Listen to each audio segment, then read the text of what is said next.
is actually expert bullet. Oh, the ropes! The ropes! Oh, and he had the match. Oh! Wait, he resigned when he could have won the piece. Now he can take the pawn G4. Oh, he's got a queen! He should take the whole queen. Oh, the D6 pawn is hanging. And now rook H7. Wow, that was brilliant. You glance over at your opponent's clock and wait a minute, I just need to make moves that don't hang pieces. Oh, he hung a piece? You are the ultimate jinx. Oh no, this goal, oh my gosh. Oh, how is he doing this?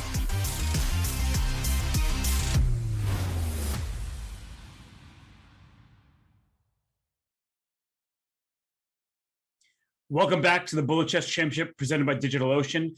This is Grandmaster Robert Hess. Alongside me today is Grandmaster Amon Hamilton. Once more, this is your Super Bullet 6. Amon, we're down to the final 6 contestants, and we're going to start with the losers bracket today. Who do you got going through?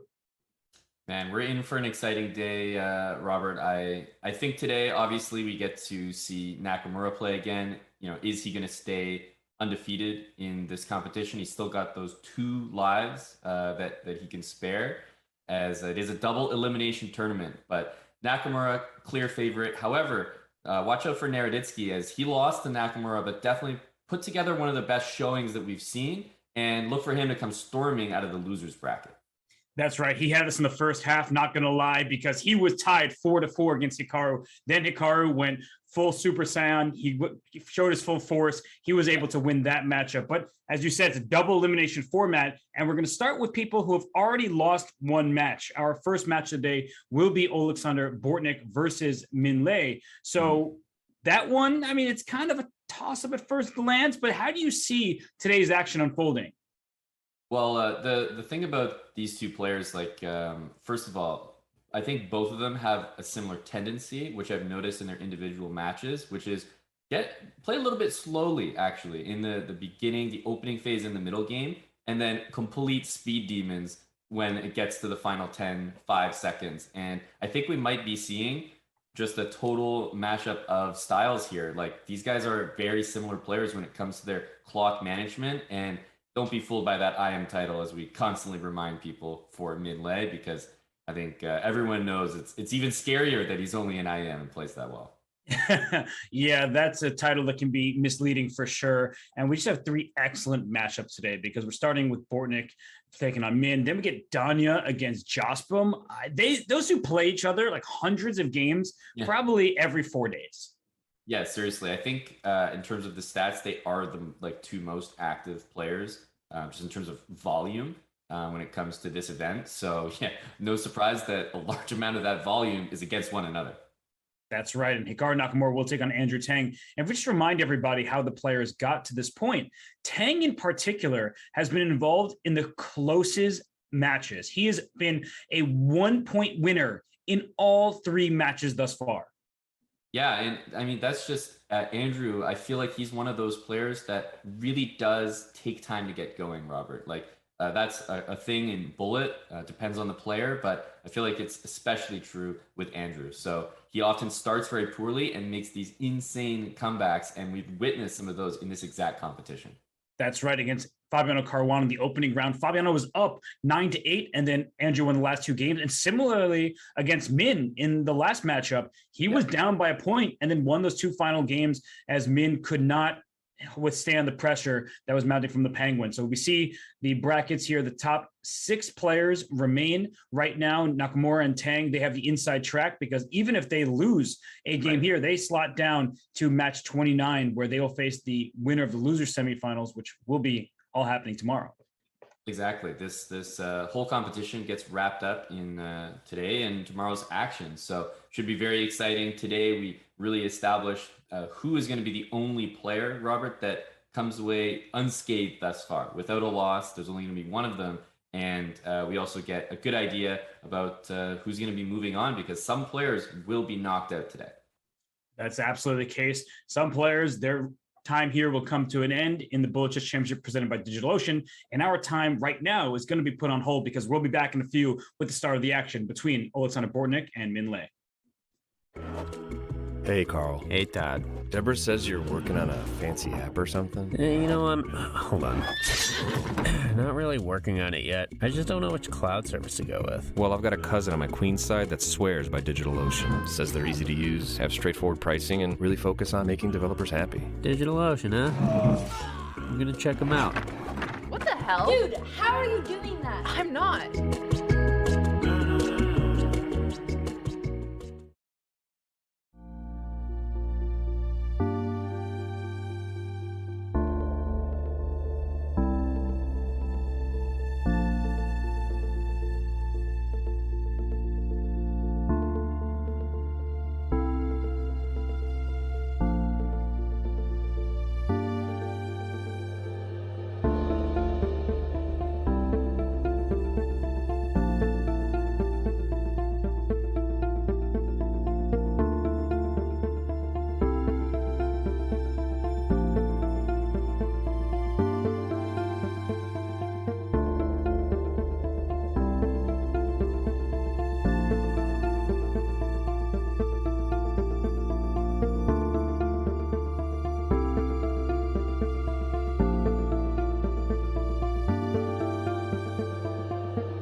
And we're back here at the Bullet Chess Championship presented by DigitalOcean. We are in the losers bracket, but the past is the thing of the past. Right now, it's all about today's matchups because if you lose today, you go home. We're starting off with Bortnick and Min. And Aman, let's take a look at their insights to tell us who might be the favorite because, as you said, they're similar players.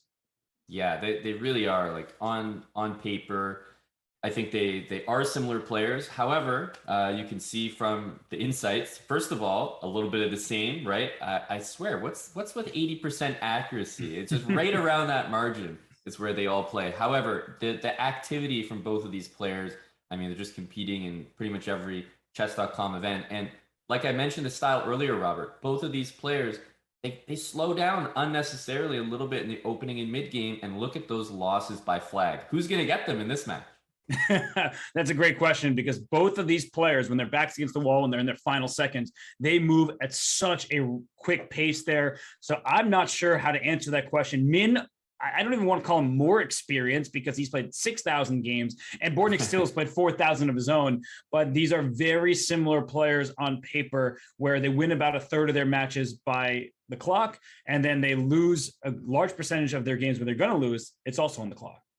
Exactly. So, hey, if we haven't made our point yet, pay attention to the clock in this game because I think this match is really going to be decided by a lot of those time scrambles. Both of these players they activate another level when they realize that the clock is low. But they do have a tendency to slow down in the beginning of the game. And Robert, if they just played the beginning faster, wow, they'd be a couple 100 points higher rated, right? Well, a couple of 100 points for these players means that they're like from 3,200 to 3,400. And we see actually Bortnick's rating and Min both hovering around the 3,100 territory. And we are off. We're going to see a lot of London type systems today. Definitely. And we see this knight c3 instead of the more conventional c3, so more of a Jobava style London. So always look out for the knight jumping into b5. That's right. And the knight comes to d7, hit the bishop on e5, and he lets it stay there and get captured. Wow. This pawn storm on the king side looks very dangerous.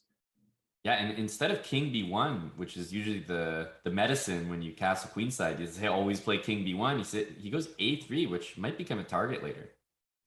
And the queen has to retreat, which means that black has no attack whatsoever. And look at the g5, which is why Min plays the move g5. Love that move, especially in bullet. I think white may have been well poised to play the move h5 to prevent it. That's how strong it looks. And here Min just goes rook g8, going after the pawn. The e3 pawn, also a target. That queen on f7 perfectly placed. You go to scores like f3, f2, or even h5 and go after the g5 pawn. Yeah, the e3 pawn, and you mentioning the f file, the queen invades, and white's just going to have a hard time keeping everything under control. Remember, the black king can just head over to the g pawn in the endgame. That's right. And actually, right now, if you trade queens, after bishop takes, the g5 pawn is directly hanging. What's going on here? Just rook takes g5, extra pawn for black. Yeah, and the bishop takes back on e3, protects, and everything seems to be dropping. Look how good the pawn structure is for Minlae here. Oh, but he could have taken the pawn e5 because he dropped the queen back to e7. But look at the clock. What? That's a knight. That's a knight. You're going to take some pawns here? Yeah, but I think this king is getting out and without losing the bishop, which is important. That's very true. That's so good there to get the queen, and now bishop e7, and black is playing for the win. Check the time, Robert. I'm looking at it, and just all Min right now. Yeah, be very surprised to see Bortnick pull this one out. He's a tricky player, but he's going to need more than tricks at this point. He just is so good at pre-moving, though. He knows where his opponent's about to go, and he knows where he should go. Queen t1, so he could trade queens and not get mated. He just has no time. Yeah, he's got a chance here, but he's just going to flag. Unfortunately, it's not quick enough. But you saw what a chance he was able to give that. Like that's where most people are throwing Hail Marys. And meanwhile, Bortnick is still running, his regular offense. That's right. It's only one game in the books. Min has that lead, but don't forget to get involved. We have a community vote. So say your pick in the chat. It is 1-0 in Min's favor, but game 2 has just begun. So let us know who you think is going to win this match. And this eval bar is just, it's lifting weights. It's going up. It's going down. It's making me seasick. It really is. I think maybe the move d5 was actually playable there instead of taking on e5. Because now if that knight moves, you're looking at queen g6 check, Robert. Yeah, and that means that Min is about to get his second victory. Queen g6, take h6. And you're up 20 plus seconds on the clock if you're Min. Yeah, it's tough here. Every pawn is falling. And somehow it's only a 2-pawn deficit, not checkmate just yet. So the fact that Bortnick still is playing this game is actually kind of impressive. It really is. Yeah, the move g5 is what he wants. Rook b5. Tell me how he's still in this game. And I'm looking at this and like, obviously white is winning. Okay, now it's abundantly Robert, clear. You and I both clued in at the same time. Okay, that's enough. Yeah, but those are the type of games where if you can prolong the battle and not actually lose, Bortnick wins games like that. 100%. Yeah. And he's going to wear his opponent down, right? The more resilient your opponent is, the more it kind of frustrates you as a long match goes on. And I think it's becoming clearer and clearer why these players win and lose on the clock. They're playing great chess as well, but they are able to survive until the very last seconds of the game. And here, I don't know if Min is going to survive to the last seconds because his king's on E8, the queen on E3 staring right down. At the very minimum, White's winning a pawn. Agreed. I think he's got to do exactly what he did, which is just basically toss the pawn and say, forget that, on to the next one. And hang on, that's a knight. Yeah, I was wondering why the evaluation bar was so high, and then the knight just fell off the board. I'm like, okay, that makes sense. There was a knight hanging. That'll do. I think with a full extra knight, you definitely play on. I have this thing where whenever you blunder big time in a match, if it's the first major blunder, I always play it on. So I'm just curious to see what kind of form my opponent's in. Are they, just going to crush me in a couple moves, or are they going to be a little shaky with their conversion technique?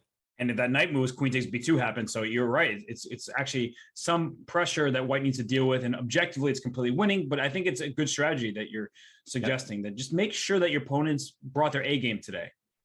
Yeah, exactly. Oh my gosh. I don't think he's trying to make everything happen here, but probably we'll see the king move, king h8. 97. Just go for it anyway, because you're forcing the queens off. Otherwise, black lost the rook. So now this should be clean. But look at the clock, by the way.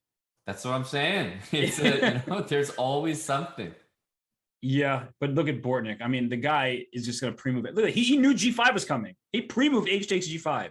Yeah, and it's kind of like when you said, oh, but look at the clock. I feel that's also what his brain said as well. Oh, look at the clock. And he was like, oh, okay, time to go into, supersonic mode. Yep, he didn't even take a rook because he was already busy pre-moving. Oh, and he sees the mate across the board. Those are, backwards, the length of the board, that's tough. And tough. You know what else is tough? The odds that the chat gave Bortnick. And it's because I asked the question when Min was about to be up 2-0. 81% of people went for Min. That it would not have been the case had I asked at the start of the match. Oh! He thought he was taking with the knight, so he pre-moved knight e5. Yeah, and actually, I kind of like pawn takes. I think it's even the better move, so nothing dirty about that. Oh my goodness. That's a lesson learned if you're Min. Maybe don't pre-move on move 7 in the game. Yeah, here I am saying he's too slow in the opening, needs to speed up, and then he finally pre-moves, and it's like, oh, okay, never mind. Don't listen to me. Oh gosh, and there goes that knight, and now black is up a full piece, but with the king on g8, the rook on the c6 square, there is some pressure towards the king's side, and look at the clock. He is up a lot of time. Yeah, because you can't play queen d7 to get developed, and you can't go queen e7 to trade. It's a little bit annoying. Yeah, this is actually very annoying, and look at the clock. It's an extra 15 seconds for White, so I don't care that White's down a piece right now, as you're pointing out. Rook d7, rook c7. Oh my gosh. What? What? Queen d5. Oh my goodness. And then you can just probably even go queen takes f5 as well as possible. Oh my gosh, and he blundered because now his queen's under attack. Oh no. No, but I mean, Bortnick, he missed something, and then he still is able to just find the exact right sequence to allow him to get the upper hand. And with the two rooks against the queen, it's so easy to pre-move. I can't say that enough. He played g4, stopped g4 by White. Now there's nothing White can do because everything's protected. Yes, and then rook d8. Look at this. He's okay now. 96. Look how quickly he's doing this. King g7 next. Okay, he stopped king g7. Okay. No, this is it's really, really good technique by both sides, honestly, because it's tough to handle the queen here. Queen f6. Is he gonna get that king in or something? Don't take f5. Nope. Rook g6. Good. Oh, that's a queen. That's a queen. Mm-hmm. And now this should be easy. Yeah. Okay. He mopped up every pawn by pre-moving. Yeah, that the vacuum was out and the whole floor is sparkling clean. And what a game that was, because Bortnick, he took back with a pawn of 6, was up a piece in the early stage, but Min, he was fighting tooth and nail, and he actually almost came back there. 100%. That's why, number one, they say never resign in bullet, but you see even the strongest players, it's not a sign of disrespect. It's how good they are, and anything can happen.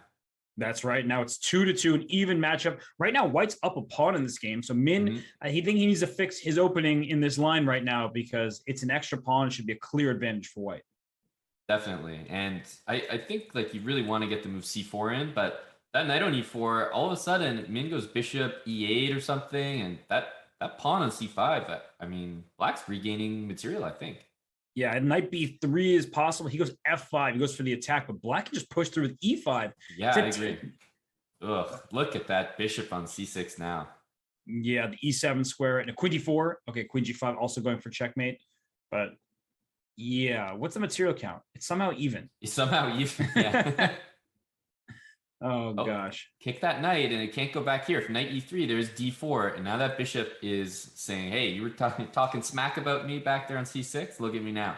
Yeah, and the knight goes to b6. It doesn't even take the bishop. Instead, it goes rook e1. Those little moves are very important. And now c3, d3 will be the plan. And 10-second time advantage here for Bortnick, which is quite meaningful, especially as the position starts to level up. And his position is doing well here also. Yeah, I mean, Min is up on time. It's going to be what we're saying every single game. But right now, it's Bortnick with a better position.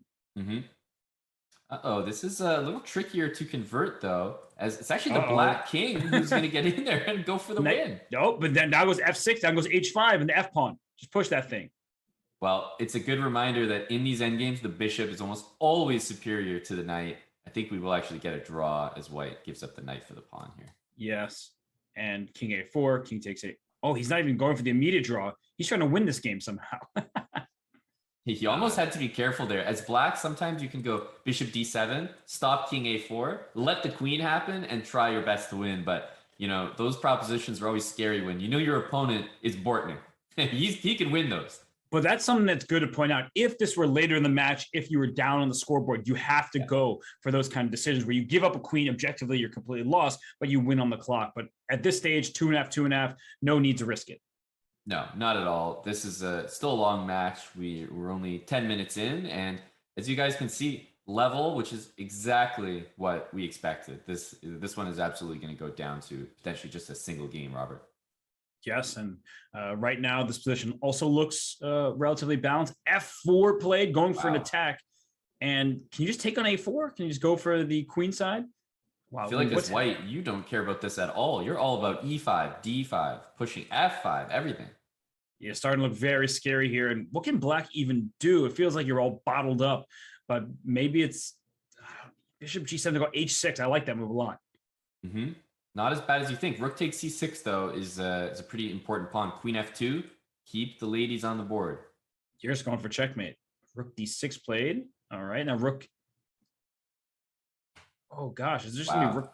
I think he's going to bring the rook down and maybe go knight E8. Yeah, rook C8 looked really good. Oh, is he going rook takes D5? Yeah. And queen F6. Nasty. King F8 gets mated. Gotta and give king that H6 up. also gets mated because knight F5. But hang on, king G8 and queen D4. Black's in this game.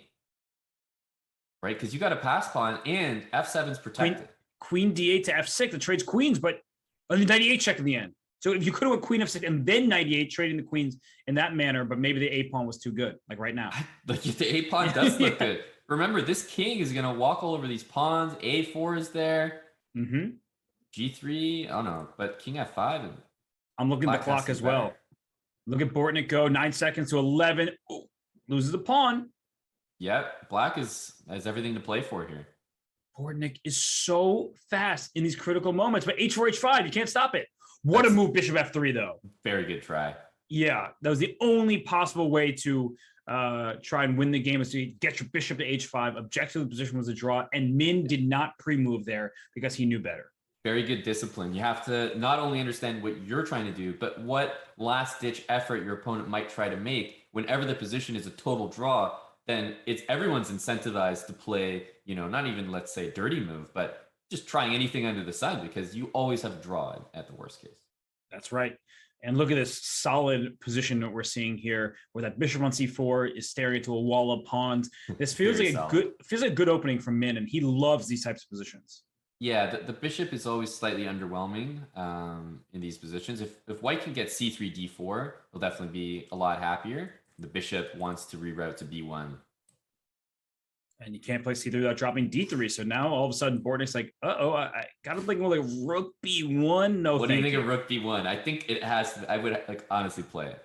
And he does, but this position looks terrible from white's perspective. H4, but C5 drops as well. Although then there follows maybe an H4. I didn't like the move C5 from black, Amon. It felt like you had this pawn chain that was stable, and now you created some unnecessary problems, but still good for black. Yeah, there's this unfortunate pressure that white just has to take that, I think. There's no other way to do it. And I'm thinking C3 at some point for white, and he's going directly for that. Yep. King D2 is really nice, though. Now, I think you're really climbing out of things if you're Bortnick here. The problem is, again, check the clock. I was about to say, as good as his position has become relative to what it once was, he is just always down on the clock. But look how fast he is in these moments. Yeah, no, it's incredible. He knows what's coming up. He's pre-moving this, he's pre-moving back. He knows he has a safe position that he can pre-move in. And look at Rook H1. So oh, and what a try there by Min. Objectively, that was a great effort to bring his king in. Yeah, honestly, I think it was a great move regardless. It wasn't a dirty move at all. Oh, that's a bad move, though. Oh, he drops his rook in the center. Now he's going to lose. Do you remember when it was, what, like 15 seconds or 10 seconds he was up? Now Bortnick is the one he's cruising in this position. This is what Bortnick does every game. That's why I never look at his clock until he's under like 15 seconds. It never matters. And look at this. He almost was even on the clock. He checkmates. He takes all the pieces. Bortnick strong. And we're at halftime already. That time flew by. I can't even believe it. It's 4-3. So in this match right here, it actually started, if we remember, really well for Minlae. He got off to a 2-point lead. Then Bortnick started settling in a little bit. Some blunders by Minlae. And honestly, this has been just a story of like a race against the clock for Bortnick. At least that's how it feels. Can he, complete the mission before the time runs out? Well, it's been an amazing match thus far. It is 4-3 in Oleksandr Bortnick's favor. But Min, for him, the break comes at perfect time. We're going to use that break as well. We'll be right back for more in the matchup between Bortnick and Minlae here at the Bullet Chess Championship presented by DigitalOcean.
And we're back here at the Bullet Chess Championship presented by DigitalOcean. It is Min, it is Bortnick. Right now, Bortnick with a 4-3 lead. And Aman, halftime just happened. Min was able to take a break. How do you think he regroups, and what does he do differently in the second half of this match?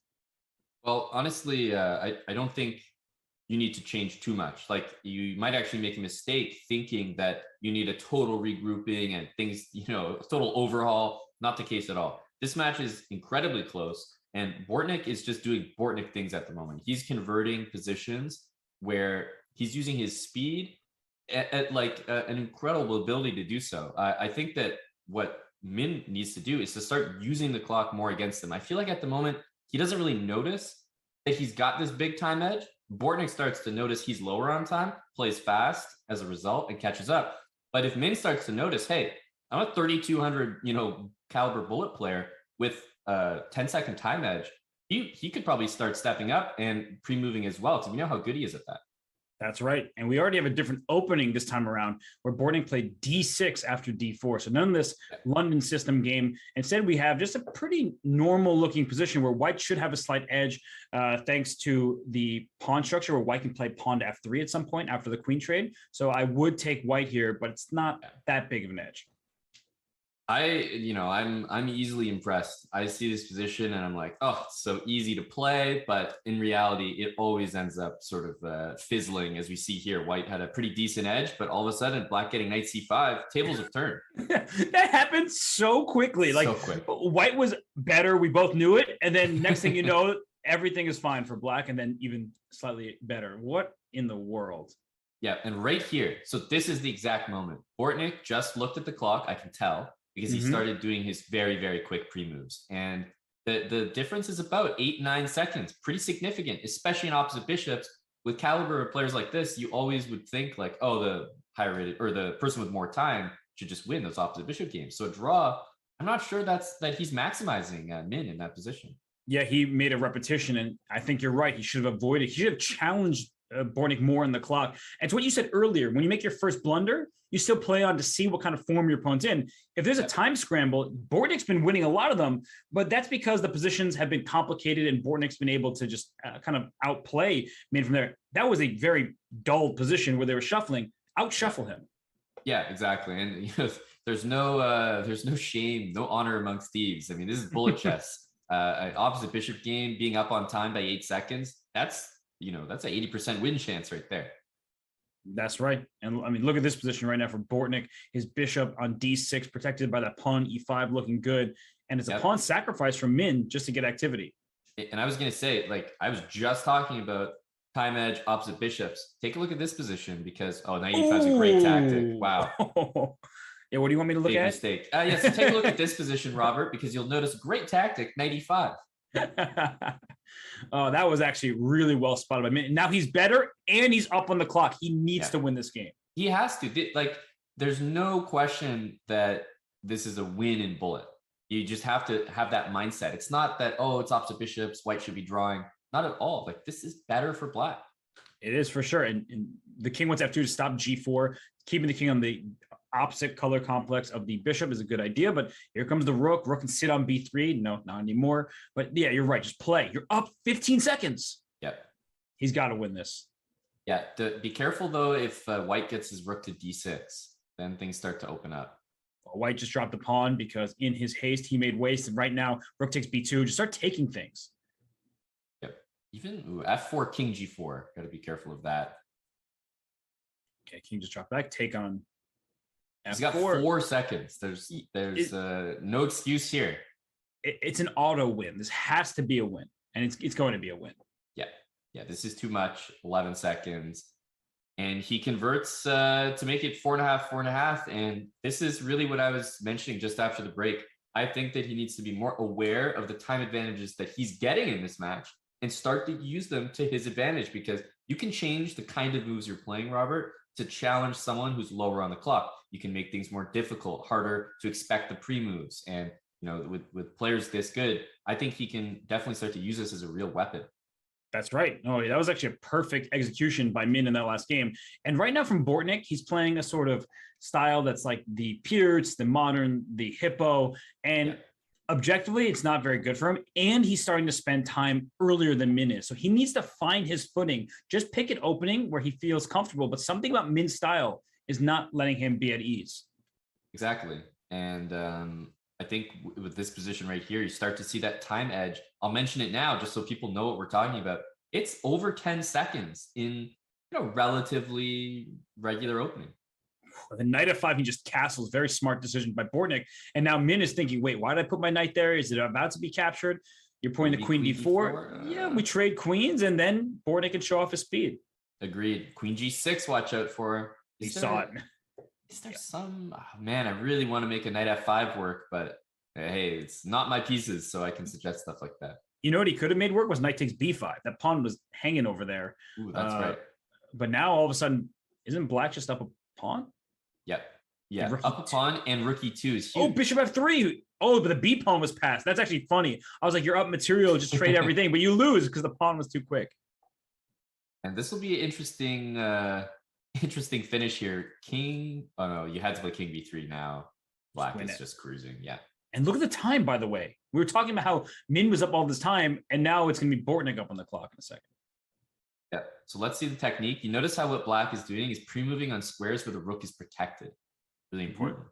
And he didn't take on g5. It looked like a free pawn because rook e4 check would have traded off pieces. Black would have easily won. So Min trying his best here. And look at Bortnick's time. He's ahead. Yeah. This one is a little bit more the case of it's really hard to play as white. As black, you got this wall of pawns. Your king is just sheltered, right? You're never going to face a check for the rest of the game. Just unreal. I honestly think that Bortnick is the best of all the players when it comes to the time scramble pre-moves. I've said it. I really believe that he is the best pre-mover down the stretch. And when you say that, there's a few things factored in. It's not just pre-moves, but the accuracy as well. Like to put together very high accuracy with the speed that he's able to generate is truly impressive. And maybe he just knows himself as a player better than we do because he's always down the clock in the early stage. This doesn't look very impressive for white. In fact, I would take black for sure. The knight is better than the bishop. Unless white gets an f4, g5 really quickly, I don't see where white's going. And now black is an outside pass pawn potential. Yeah, I'm not sure that this is so special for black, but there's a rook e6, rook e7. A3. Yeah, look at that. Rook d6, king c7, and you push your pawn to the other side of the board. And there's no time for bishop b1, so I think he just rook e1 though. Oh, it's such a sad move. We're going to see b4 again. We were impressed by that in one of the earlier games. Right. I wouldn't be surprised if that was an option. Okay, knight goes back, but I feel like white is making progress here. This pawn looks a little bit loose to me. And there it is.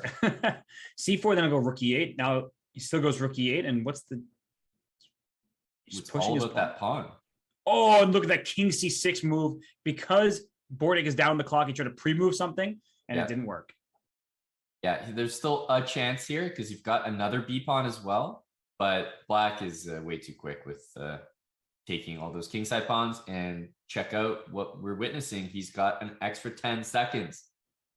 And I went to look at the players, and Bortnick, he almost left the screen for a second, took a breath, takes a sip, and he needs to speed up. We can talk about how great he is when his seconds are dwindling, but when his opponents are not doing the same, you can't expect to win those battles.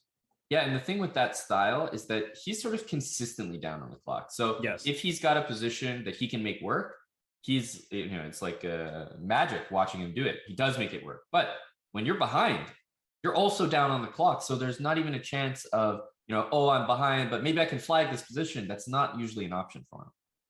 G5, give him a pawn that goes.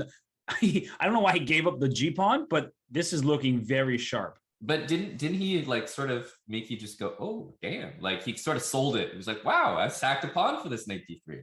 And then you're looking at like, wait a second, you're just down a pawn, and right. Now queen takes d3 is a threat because the rook is cut off from the d file. Yeah, I was gonna say e5 is gonna hurt. Monster fork. Min's just taking it to him. Honestly, if I'm Bortnick, I think about resigning this with 5 minutes and 45 seconds now remaining in the match clock, and you're down the clock. You're just down in exchange. I would think about resigning. Yeah, it's whether or not he really believes that a higher volume actually benefits him, I guess, because he could think, oh, I'll just win the next game, and I don't want to play a high volume against Min in the long run because maybe my time is just going to come back to haunt me. And they've been trading off victory, so you raise a good point. And the king on e6 is actually, it's not bad. The worst king I've ever seen. If you take on e5, okay, that's a great queen d6. That's fantastic. Not cashing in with rook d5 that, but doing it first. And you mentioned rook d5. Great move, removing the defender. He's going to spot that. That's the time edge. He's again up that 10 seconds every single match.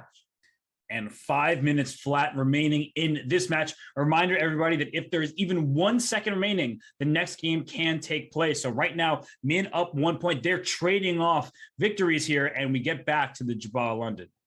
We do A6 play to stop that knight B5, which is the main threat usually. Meanwhile, over here, are we going to see some G5, or the other break is usually E4? Uh-oh. Well, Min's just up a pawn, but that pawn on G6 is a thorn in black's side. And Wow. E4. What is happening here? He doesn't care. There's Queen G5 available, but I mean, you can almost just not care. I mean, there's knight E2, but I kind of like the not caring. yeah, lines. he looked like fun. Not RPs, but look what he's doing, by the way. Bortnick is ahead on the clock. And don't care. He takes F5. Go for it. Just open everything up. Rook H5. So this looks tempting, but don't forget about Queen D7, mate in 2. Yes, so the queen goes back, and now still E takes F5. Sacrifice that knight. We don't care about it. Yeah, we don't. But the black king is safer now. So honestly, what are these rooks up to, right? You're not playing rook takes H6. right now, rook H6. I liked it. Just go for it. Come on, man. Let's have some fun. You can tell Robert really loves giving away pieces that aren't his. I do. What's happening here? Oh, the bishop went. Now the bishop's on E3. Black is just cruising. Yeah, bishop can just sit on G5. But look at the clock. It's about even, and we're down to 20 seconds each. That should favor Bortnick based on what we've seen thus far. Definitely. He's had a position that Min has had to take his time in thus far. And, Bortnick is he's looking to go into hyperspeed pretty soon. And look at this. The E6 pawn is dropping, but then knight takes C2, rook A1 checkmate. So you have to be careful about not dropping this pawn on C2. And he's got two knights defending each other. Yeah, I was going to say he's going to snap that off the board. Knight takes F4, though. But look at the time. Bortnick's it's so ahead. hard to imagine that Bortnick would get flagged. Like in even time situations, there's almost no one who can do it. Oh, and he saw that fork so quickly. Incredible. He set that up. And the knight even defended his own rook. That is unbelievable. I mean, he is so fast in those moments. Don't pre-move that. Yeah, and he knows that like the back of his hand. But good call by you there, because you pre-move rook H7, you do the stalemate, you cry a little bit. You definitely do. It's a good reminder that when you're doing the ladder checkmate with the queen and the rook, you always want the rook closer to the king than your queen, and then it's impossible to stalemate. That's correct. And we're at 2 minutes, 24 seconds counting down, and we are in a tied matchup. So this will not be the final game. They'll have at least one more after this. So let's see what happens here. Where Min's position looks great out of the opening. Bortnick not being the speedy player we just saw him be, and he is worse with the black pieces. Yeah, the position is worse. And remember, like positions like this are always going to be easier to play for white. So look for that time advantage to keep building. Yeah, and we have a lot of pressure in the center right now, and a DE5 is coming. Yeah. The bishop pair.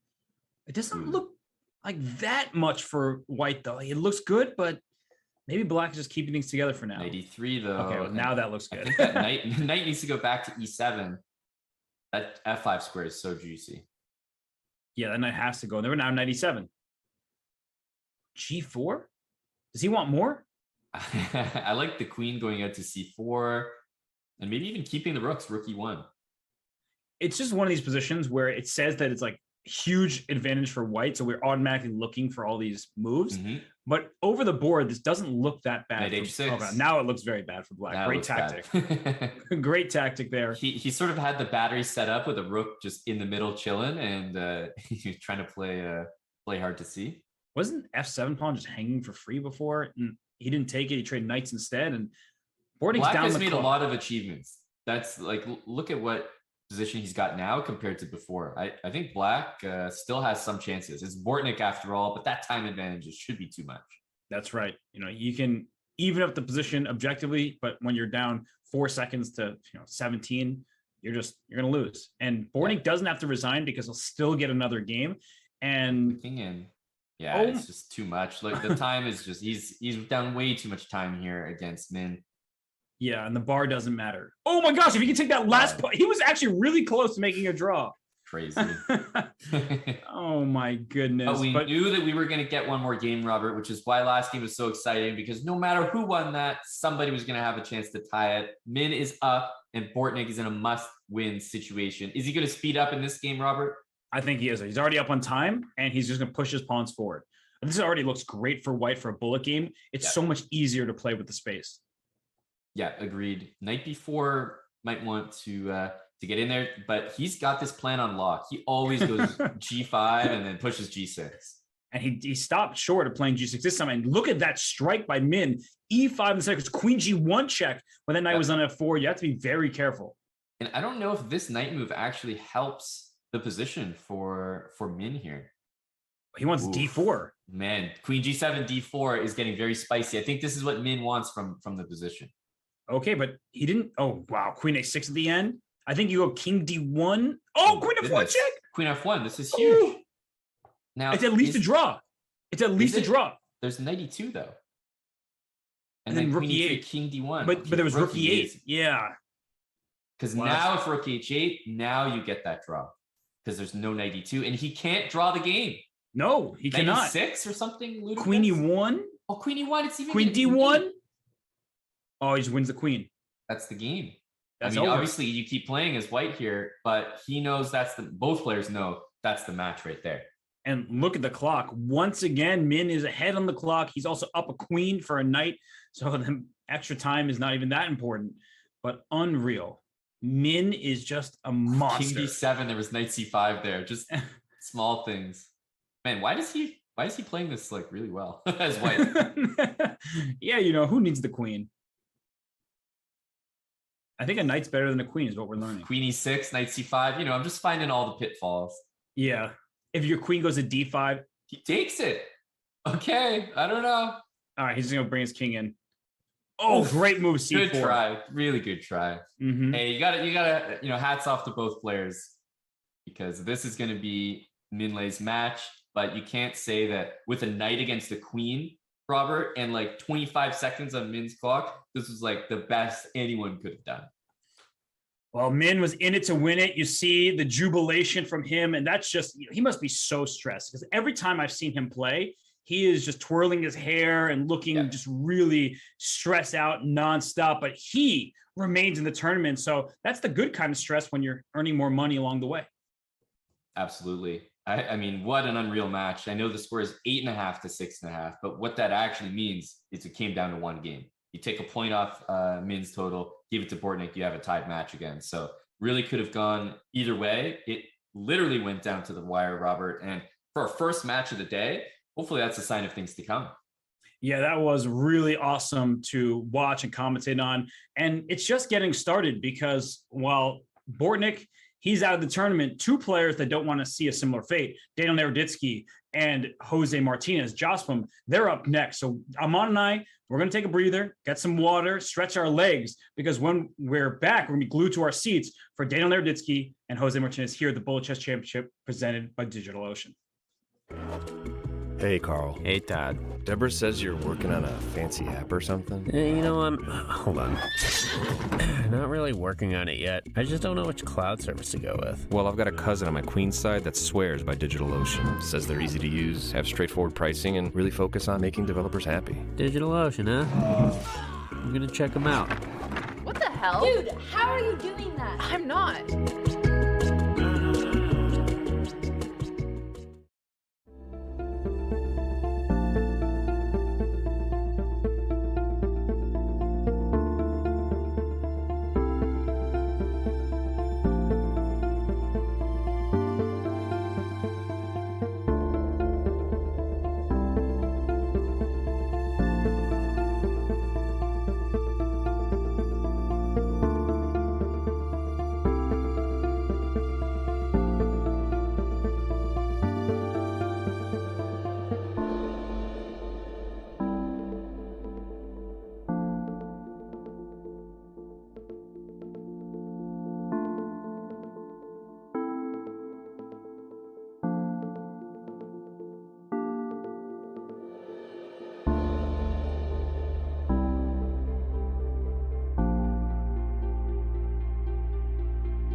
Christopher Yu's puzzle score that he just threw up in a practice round. Let's bring that up. Look at Dude, that. he's just throwing down, putting up a casual 47. Chilling. I just got out of bed, sipped some water, 47. He got to 50, but that's 48. He can close the gap. 26 seconds left. He can't get another one wrong. Oh my God. Dude, He if you finds pulled it, off the still comeback, two.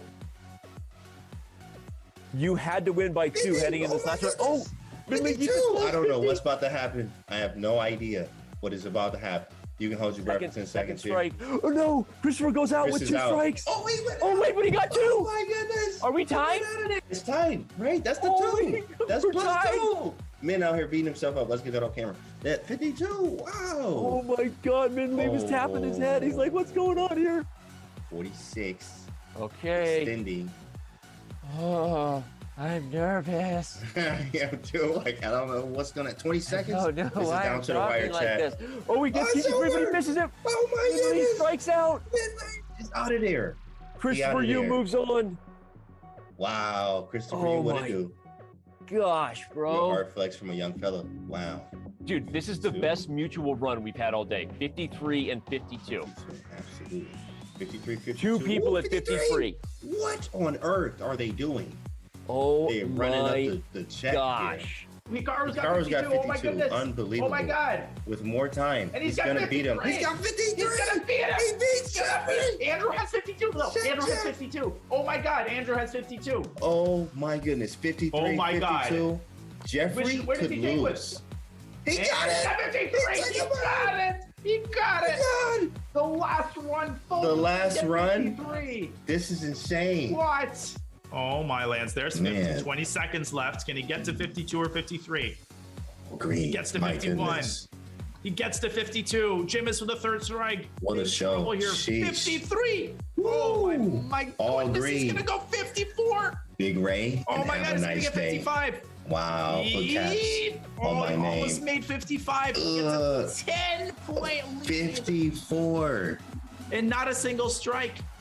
Jimis has 51 as well. What a great way to end a fantastic Puzzle Battle World Championship. Just look at this, 53-52. That's how you end it. Ray Robson is, for the 3rd time in a row, the Puzzle Battle World Champion.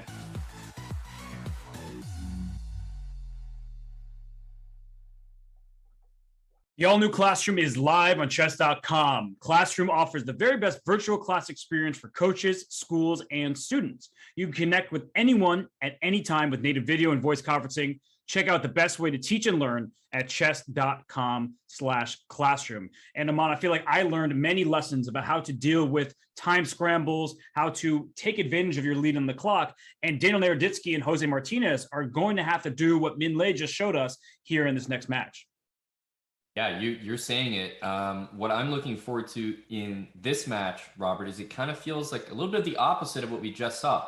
Obviously, everyone in this competition is insanely fast, but these 2 people in particular, I feel like they're really fast the whole game. So you're not seeing usually like when is Danya down on the clock almost at all, and same with Yasmin. So these guys going up against one another, I feel like whoever has the time advantage is going to, has a huge chance to just win that match. So I'm looking at who has the time advantage because I think that might be the difference.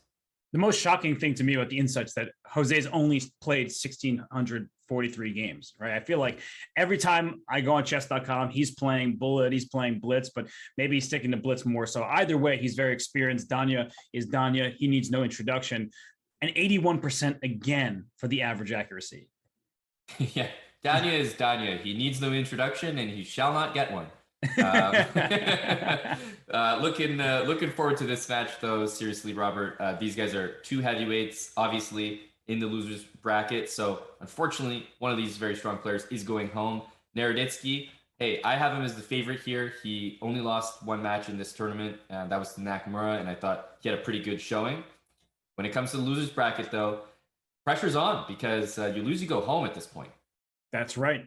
And while you give the nod to Danya, let's ask everybody what they think. So if you're in the Twitch chat right now, please let us know your thoughts. Type who you think is going to win. Will it be Danya? Will it be Jose? Let us know, and we will find out those numbers after the vote concludes. But I'm with you. I think that Danya has to be the favorite against pretty much no matter who he plays, unless it's Hikaru at this point in the field. Yep, I think that's a fair assessment. You just have to go off, the experience. Like, these guys have played before.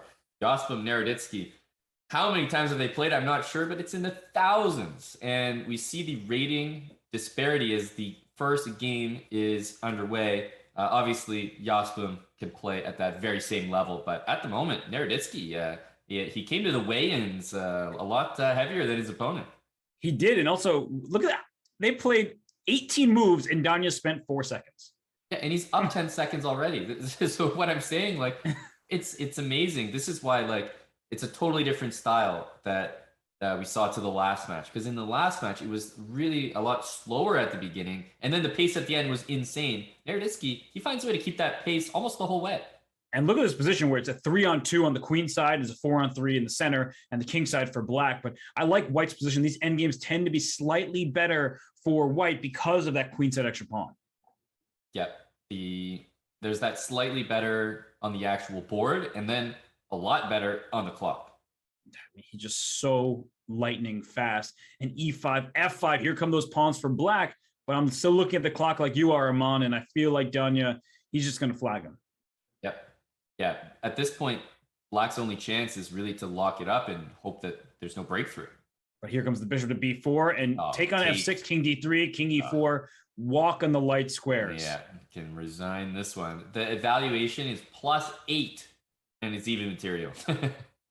That's how good this position is. I expect King D5 here, and black is in Zugzwang. No good moves. Here comes the B pawn, B6, B7, and B8. That's right. So that is a good start for Naroditsky, and Jospim sort of has to shake off the first game there. Obviously, the game itself wasn't too bad, but Naroditsky just came out of the gate flying with the moves. He was so quick and felt like Jose just needed some time to, set himself at the board and all that, and he barely had a chance to do that before Daniel was up 15 seconds. Just wild. And by the way, 81% of you said that Daniel Naroditsky would win this match. He did win the first game within the match. And this opening, Aman, it tells me that Danya did a little bit of prep for Jose. I really believe he did, just how quickly he's playing the opening stage. Mm-hmm. Yeah, this looks really solid. Bishop probably has to go back to D1 maybe. Ooh, and the knight comes into C4. And at some point, you'll just try to open up the queen side even more. It takes knight b5 may appear as well with knight c3. Bishop takes d4. Knight a3 wins the piece as well. Knight a3 here is it nasty. comes. Here it comes. Got to be knight a3. And now you can take on d4 next. Over. Yeah, he's going to let that one go. Wow. So 2-0 for Danya. He continues to just the blazing speed. He has the bishop pair. This is a solid opening though for Jose. Mm-hmm. Yeah, it's always nice. One strategy, very generally applied, is hey, give up your light squared bishop for a knight in the King's Indian, and the dark squares will be your friend for the rest of the game. Knight takes c2. Ooh, and that happens. But when you lose the f7 pawn, your king will never feel truly safe. Black is better. Black's about to be up in exchange, but I can see a future here. Oh, knight takes. Just take it all. Never mind. Yeah, no future. Yeah. What about that future? Looking a little bleak. Yes, it does. And really a nice bounce back so far in this game by Jose, and he needs to convert this. Yeah, actually, an interesting move there. Maybe his rook takes b7 and bishop g5, kind of doing it backwards from how you'd expect. Yeah, that actually would have been really nice because the two bishops could deliver some checkmating attacks. But right now, the black king is very safe, and king g1 to avoid a queen trade. Mm-hmm. You really want to trade those queens if you're Jose. Yeah, you're trying your damnedest, but you don't want to lose the b7 pawn to do it. So something like queen e3, he's almost baiting that here. That's right, because if you lose b7, down goes a6, and white has an extra pawn on the king side, so you can't afford to lose all those pawns on the queen side if you're black and hope to win. And right now, we're about even on the clock. Both players under 20 seconds. Mm-hmm. And there was a queen g8 check. Not the end of the world, but kind of scary. And here it comes back to c4 and king h6. Queen. Can we just see this position? It's staying close. Uh-oh. Uh-oh. If queen g7 was queen of... And he wanted rook d4. He wants rook d4, rook h4, but I don't think it's time for it. Danya's up a couple seconds. Trade queens and win. Yeah, he's going to trade... But the speed from Jose, this is where he kind of shines. Like Daniel has the accuracy, but Jose is a speed demon when he needs to be. But then he just spent all his time on that move there, and he's not going to get the last pawn, or is he? I think he is. He got it. Yeah. Wow. Just in time. Wow, that was absolutely wild as a finish there. And Jose, I mean, he needed that half point because if he went down 3-0, his chances would probably be out the window. But right now, it's still a 2-point match. It's still early here in this matchup in the Bullet Chess Championship. And Aman, I mean, you have to be impressed by Danya not losing that game. Yeah, you do. Like you almost equally have to be impressed by Jasper not losing that game as well, because he barely got that last pawn. That's just how good these players are. Daniel ended up being down, a full rook, if not more there, and was still, equal chances to win. Oh, bishop h6, a little pin on that rook on d2, and the tension has remained forever in this game. Like, somebody could take on f5. You can't take on e4 without losing your knight on e6. So now take on f5, maybe. Right. Yeah, h4 loosening up here. I think that transition was really good for Naroditsky. Couldn't take on h4 because bishop g5, and now the bishops, they've come to life in the position. He just was able to strike so quickly there. Yeah, immediately. Got to move the knight away. There it is. Yeah, I was going to say, once the king moved and knight h7, that's a huge threat. You either lose your bishop or lose the pawn. But actually, now there's rook d7, so you don't lose this. Oh, wow. Oh, and he just hangs his rook for the bishop. Oh, no. Things are falling apart here. e5, rook d5 now. Yeah, really nice. Oh, bishop c5 is a great move. And Jose is in fine form right now. Rook d7. Yep. Bishop e3 is a mating threat. This looks really rough. There's a rook check as well. Rook b6 and a6. Okay, how many pawns is he up?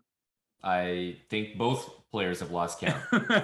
But look at the clock. Danya's trying to flag him. We saw him do that against Hikaru. King g4 and h3. He's throwing those moves, but I don't think he's going to be in time.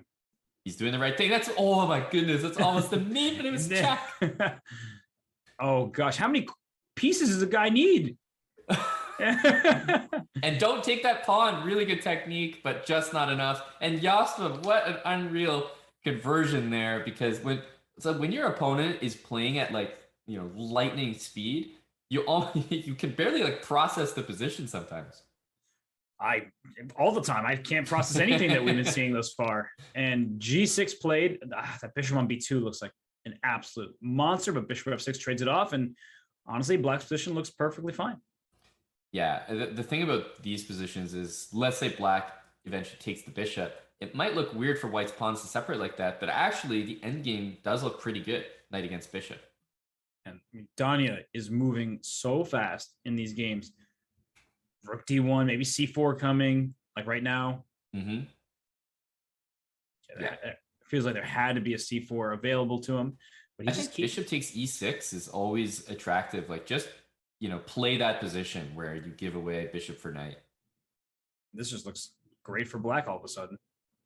It does, but I think this is not the kind of... Oh, he hung his rook. Oh! Yeah, I was going to say, I don't think this is the kind of position that you're happy with, because let's say he was down 10 seconds, but with a slightly better position, but there was no breakthrough. And that feels like a position where, Danya is always going to be happier. And obviously, on top of that, hanging the rook doesn't help. Yeah, as soon as I open my mouth, he hung a rook. So I will keep my mouth shut when rooks might be available to take. So right now, black has shut down the center, despite the king being there. Castle and queen side is not out of the question. And there he goes. Yep, and he's going to probably come back with this bishop f7, bishop h5 idea, which has worked so well in the past. And here comes h5. He's going to use the pawn as a battering ram. But you don't have h4 because the knight just takes. But I think it's a good idea for Bullet, right? Just give up pawns, open files, go for checkmate. Bishop f7, bishop h5, bishop f3. You've been calling for it? Oh my gosh. Don't take that. No, don't take that at all. And he just takes an a7, but that pawn shields the king. Rook b8 is a good idea. B8, yeah. Get that thing over there. Queen h2, and then bishop takes g8, and what's the material? Yeah, it's crazy, actually. Wonder what was supposed to be played there, because this looks kind of okay for black. Rook e7. Rook e7, the king runs back to f2. The queen covers e2. And that's it. So important. Yeah, because now there's going to be rook b1, queen a5, one of those. Queen d8 takes g8 is possible. If you want that bishop, he doesn't want it. And remember, in Bullet, you always can throw in like 2 of these moves and then make another move, and you can do it really quickly. And that's exactly what he's doing. And now Yeah. queen takes d6. Give me that pawn. Rook b2 is a single check, not leading to mate. Queen f8. Black is barely surviving. No, black's also down on time. Just rook e7. Rook e7 right now. I don't know how he's still playing this game. It's impressive.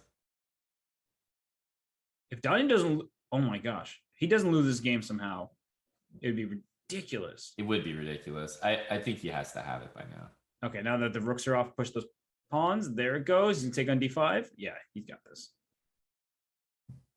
Oh, it's checkmate. That's a cute little mate there. I think, oh, he lost some time. Then I looked at the clock. No, he still had time on his clock. That was checkmate.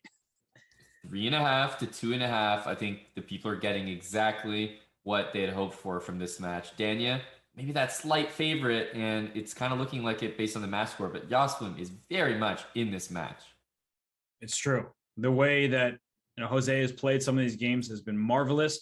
He needs just to keep pace and look at the clock right now. Yep. Pay attention to it because, E5, pay attention to the board as well. I mean, but that's what happens when you're down 15 seconds against Danya. You need to make a quick move, and then suddenly rook d5 happens, you lose a piece. It's now 20 seconds. It's ridiculous. The speed here is just unbelievable.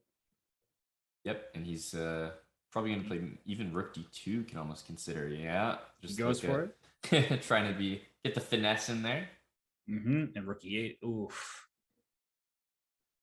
So how do you actually end this game? I think you're threatening rook takes or bishop takes a4 right now, followed by rook c8. But so rook c6. If you take the bishop, you lose. Knight d8. Oh, rook e8 check. Yeah, this also kind of functions, but this is where as the backup, he was up so much time. Why did he take h4? It was rook takes f2 after rook h4, but still, that was a pawn that could have been captured. I mean, honestly, like from an objective point of view, this would be equal, but Don is going to flag it. Yeah. Yeah. We know. This is what happens when you have to pre-move and someone can attack your rook. Not much he could do there. No, this part was predictable. I mean, Donnie is up all the time in the world, and it's rook versus rook and 3 pawns. It's over. And we might even get a few more games before the break. Depends on this game, but these guys are just so quick that I think we're going to see a high volume. Agreed. And what's happening? I don't even have time to process the moves. Yeah, can you barely think and just think, the guys in this match have to do the exact same thing, except they also have to move. Yeah, no, that's a burden I'm glad I don't bear. So knight e4. Is g5 trapping that rook over there? It's close. Yeah, this guy looks really awkward. Like rook, trading the rooks is a good feeling for white. Very. A6, now, you almost have to play. But black's queen is so misplaced. It's queen f8 here. And the queen's no longer misplaced. Robert, you're calling it like you see it. Oh, and the king being on the queen side is very helpful for black, and both sides are trying to make use of their extra pawn if you cut the board in half. I think white's probably doing a good job here. Okay, now king g5, king f6. Yeah, this doesn't feel right. Oh, but c4 is coming. Rook b7 was a great move. E6 has to be tried, right? You gotta play e6. He's going too slowly. Rook c7. It's over. c2. Danya made it happen in the end game there. You can take on a3 if you want and come back. He's gonna resign. And it's too fast. They will get another game. It's crazy. It's 5.5 to 2.5. And we always stress how important the game right before the break is, Robert. But you have to feel that 6.5, 2.5 with the strength of Naroditsky is too much of a lead to give a guy like that. Yeah, you can't afford to be down that much. That eval bar went sky high, and that's why, because the e7 bishop is loose, and that's a problem for black. Yeah, this is a major problem. Everything is loose, hanging, can be captured. Maybe no, knight c5 doesn't even work. Okay, b3 trying to get knight c5 next. I like that. I like that a lot. Yeah, it was a really good effort. And if you take, what's the material count? It's 1 extra pawn, now 2 for for white, but these knights are coming in to the position bishop c5. Uh-oh. Yeah. I know Black's got some good stuff here. Okay, had to be a capture at f2. You're looking. Rook takes c5, but the knight hits a4. Oh, the bishop's hanging, and the other one's hanging too. Yeah, take your pick. What do you want? And Jossim's up a bunch of time here. Yep, he's got rook a3, and white is just looking to hang on to the knight here. He'll try his best, but I love that move. Yeah, that was awesome. Okay, king h6, king takes pawn, and king g6 back. Mm-hmm. Rook c4 is an elite move. Is that knight? The knight's like trapped. Yeah, this is a rook d6. This is a good lesson on how to go and capture a knight, because he can just play king c5. He won this over the board, not even on the clock. That was unbelievable. Yeah, the rook traps the knight, and it's always like, I just find it so beautiful when you actually see it in action, the geometry of how rook can do that. So that was a great lesson right there. And this was a must-win game for Jose. And he looked at perfect technique, by the way, in king and rook versus king. Like, he's playing a bullet game, but he's also teaching us a lesson. Yep, and I believe this one certainly will get aborted, and maybe Gospelum is happy now that he played the move f3. I think Daniel was like, wait, why did that get aborted? He played oh. Yeah, that's one of those moments you're like, oh gosh, thank everything. Karma's on my side for the moment. But Danya Naroditsky has a 5.5, 3.5 lead. And that's the halfway point, which means the players, you saw them about to get out of their chair. We're going to do the same. When we come back, it's more from this matchup here at the Bullet Chess Championship presented by DigitalOcean.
We are back here at the Bullet Chess Championship presented by DigitalOcean, and the games are about to restart here. It looks like Jose Daniel Naroditsky, 5.5, 3.5 lead for Naroditsky.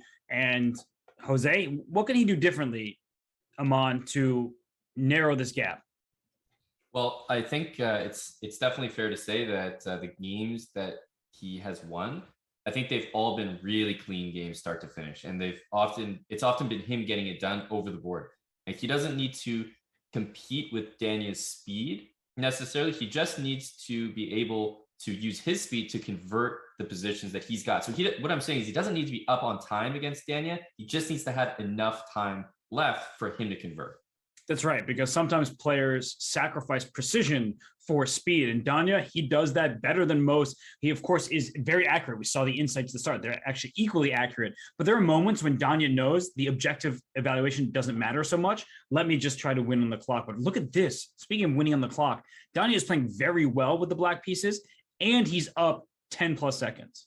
But this is exactly what I mean. So I would actually say that this is a good chance for Jose, because I love the knight against the bishop, especially in some end games, maybe queen f4 move or something like that, knight g5. And yes, he's down on the clock, but I think he's got enough time to convert. And he needs to make move f4 here, because this position is about to be ripped open, hg3 followed by f4 for black, and that's why white was able to do that first. And rook h1. Ooh, that pawn falling is not the right energy. No, his whole position collapsed in just like 3 moves here. Yeah, seriously. E3. E3, queen f4, and rook f1. E3 still available. He was f4. Now rook g3. Yeah, that'll do it. Yeah, winning the game this way. Yeah, effective. Yeah, so it really came down to one move there. Unfortunately, he sort of had to find one. So it was a find this move or you're dead lost sort of position. Unfortunately, he did not. And that was an exact Danya type of exchange sacrifice, where it just puts the king in so much danger. He knew that there would be an easy follow-up for him and a very difficult task ahead of his opponent. So right now, this pawn c4 is targeted many different times, and then e3 is protecting it. But as soon as that bishop moves, oh my gosh, did he find a creative way to save that pawn? I think he did. There's also rook b3 now. And if you're getting out of here with a draw, you're pretty happy. Plus, he's still up on the clock. Wow, knight d5. Both players saw it like it was nothing. Yeah, I'm like trying to figure out if black should went d5 or knight d5, quickly play knight d5, and now winning all these pawns. Okay. Isn't black just up a pawn with a totally dominant position? Like, yeah, that's exactly what's going on here. However, he's not actually capturing that f5. Dislike. It might work out perfectly, but somehow that move just doesn't seem right. And yet it was right. I think objectively that was the best decision, but I'm with you that practically it looked risky. And now the pawns start rolling. The bishop against the knight dynamic is good for the bishop here. I think Jose's taking this. Yeah, and the time is actually pretty close to level. So this is exactly where Jose needs to be. H5, he trades a pawn over there. But Danya doing a great job of fighting on here. We need to push these pawns if you're Jose. It's not enough to just leave them at E5. Yeah, he's not pushing them. He's just a repetition. Yeah, it was. I was about to say we've seen that. He needs to push those pawns. I think that he left some points on the table there, Robert. And he can't afford to do that. Down 3 points against Danya? No way. You're absolutely correct. He should have pushed the pawns. I think he was working at a frantic pace because of the time trouble, but he's so experienced. He knows better than that. Yeah, and definitely if the match continues and those chances continue to not be converted, I mean, he's going to know where his points were left. And this position looks great for Jose here. Light square domination, safer king. Like looking at bishop takes e5 moves, but now that the pawn got to f6, I hate the bishop on h2. Well, I at least there's an end game that's always going to make white happy, which is king f1, bishop g1, f3. The real question is, can he get there? Not looking very pleasant right now. This is the classic, like, you're basically checkmating yourself type of thing. Well, that was wild because actually queen e1 check was a bad move. Bishop d8, there's queen f8 type of stuff. And yeah, white has no pieces active. What just happened? Like he could have just taken the bishop. That was confusing. I mean, I thought white was to go up a piece, but now white's up nothing and has a pin that is everlasting. Yeah, I think there was honestly not another way to. And then checkmate in one? He just checkmated himself. Oh, he's not going to be happy with that.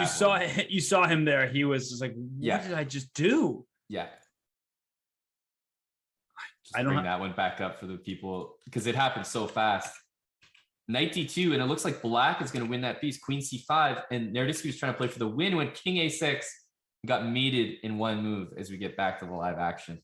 Oh my goodness. You cannot do that in the BCC. And right now, Jose's position with the black pieces is better. Yeah, better. Time is, fine. Like, how often are you going to be up on time against Danya? If it's even close, we call that, fine around here.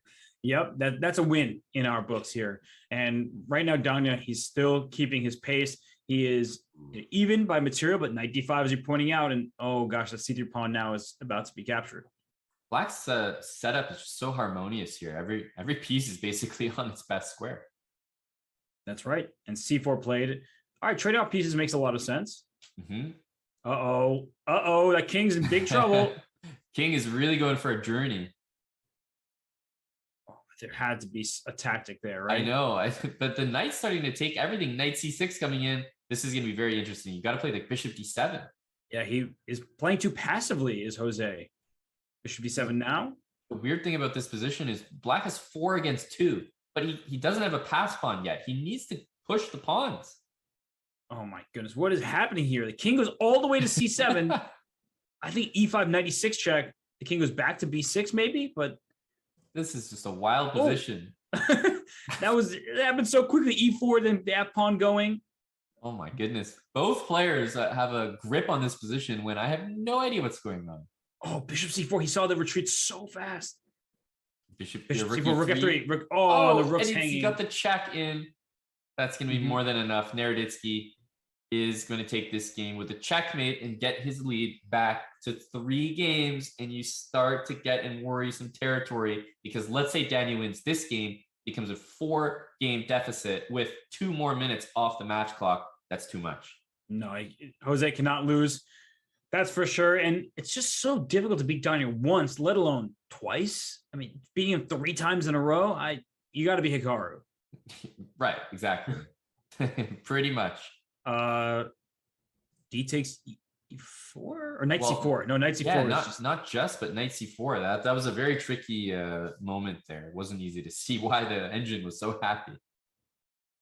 And take on a2. Look at this greedy guy here, just stealing a pawn and getting away with it.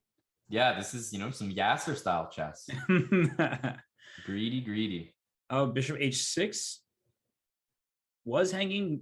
Now cannot be captured. Queen comes to defend, and I don't know about all this. Yeah, so the knight is going to be dominant against the bishop, which is great. Plus your rook, I think, is ideally placed. So I should really love that by Naroditsky. And he's up a pawn, and those, as you're pointing out, those queenside pawns just got to win the game. Yeah, he's not 93. He wants 93, knight f5. Well done. Wow, and just take on d6 now, and up 2 full pawns. Jose has to resign, right?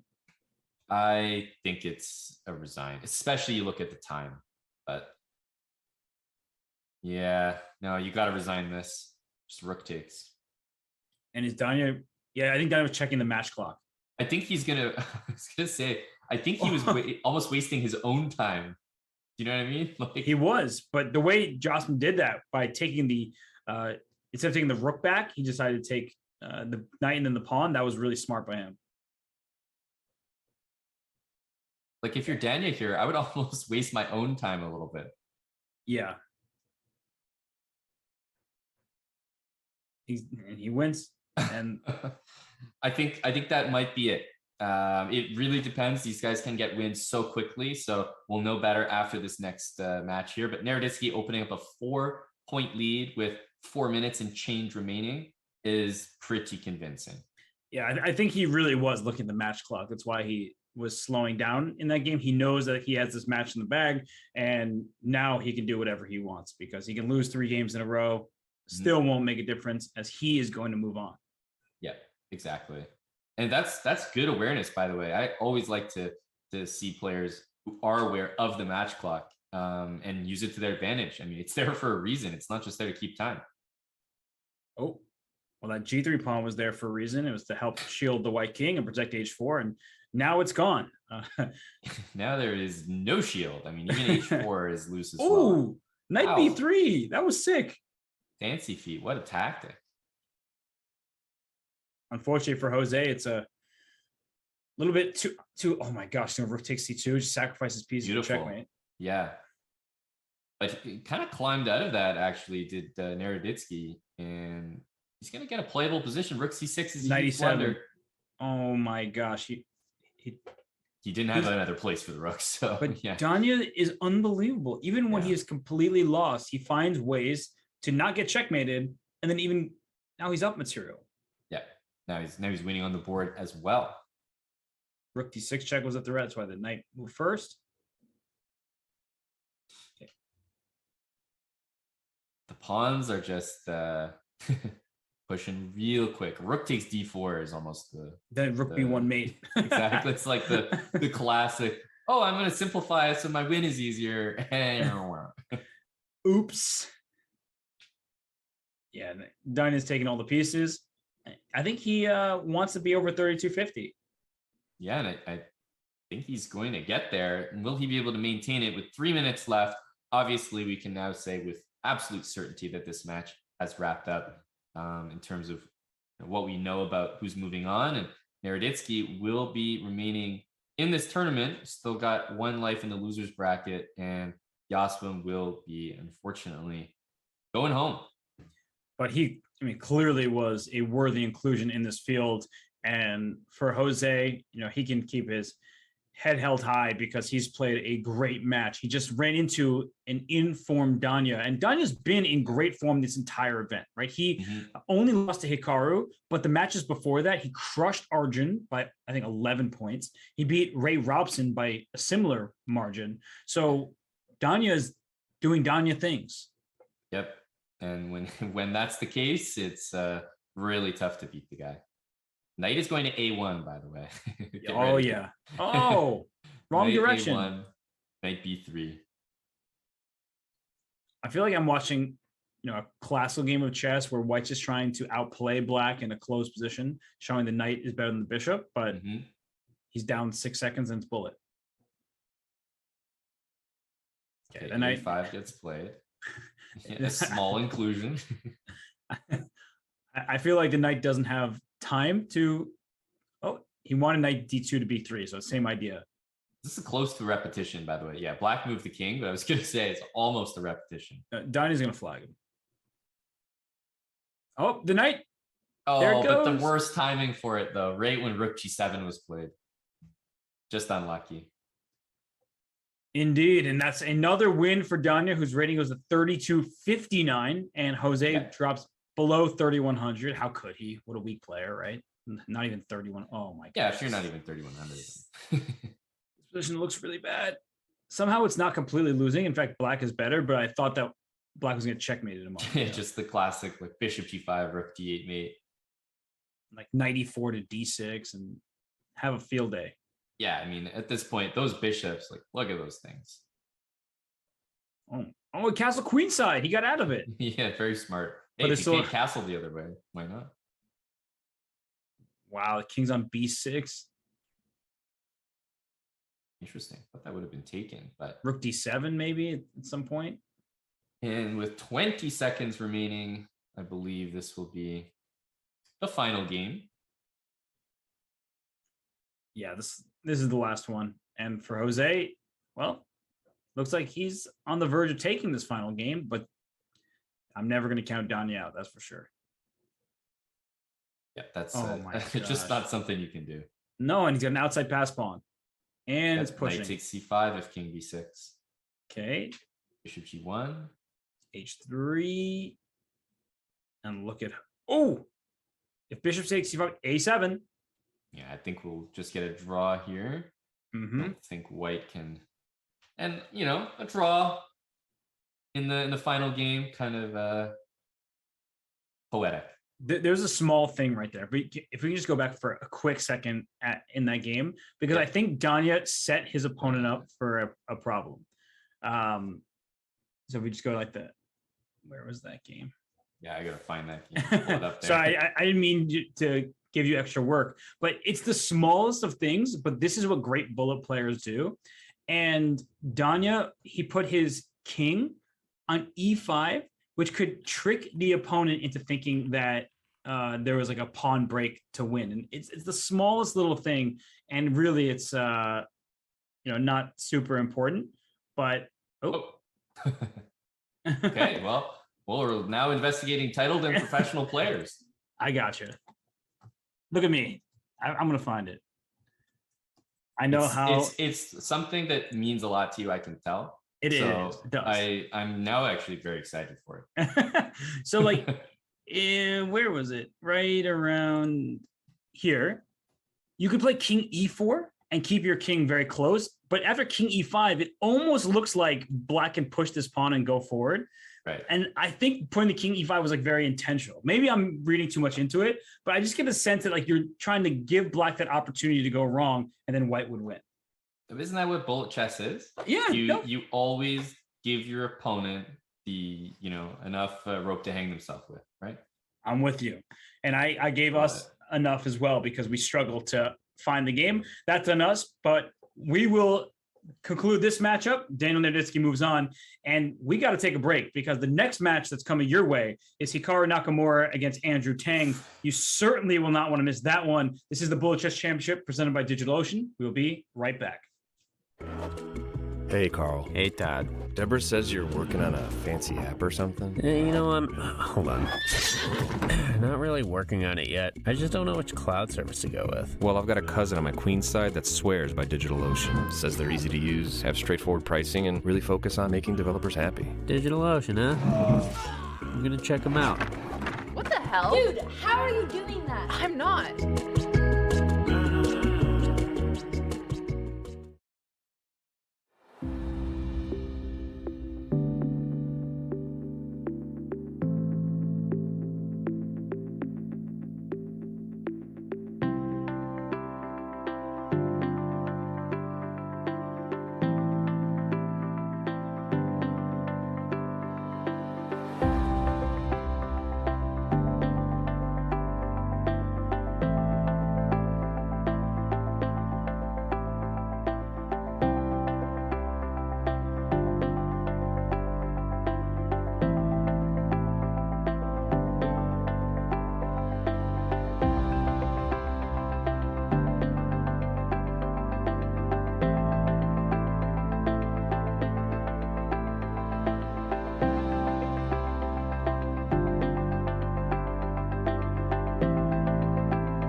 Magnus Carlsen is on the brink of adding 5-time to his World Chess Championship resume. Will today be the day, or does the challenger keep us here just a little bit longer and maybe start the comeback story we're looking for? In the Italian game, there are often lines where you have a variety of choices from the white side that also keep the pressure lasting. Maybe Jan does have some sort of tactical variation in mind. He played G3? Oh my gosh. It could just be him saying, like, he understands this is the match, and he figures going for the exchange sacrifice is his only chance to do something. I'm trying to justify the fact that G3 is a horrific blunder, and White is going to lose the game within the next 10 moves. This is just unbelievable. This is Magnus at his best, and a very difficult task for Jan Nepomniachtchi as the challenger. The dominating storyline right now is blunder after blunder, and it just feels like it was gift wrapped to Magnus, and that's not how I ever want to remember any sort of chess match. What now feels inevitable, but ironically, of all of Magnus's wins, the clinching game for the title may ultimately prove his most inaccurate game, just because he had so many ways to win, and this became a bit wild here toward the end.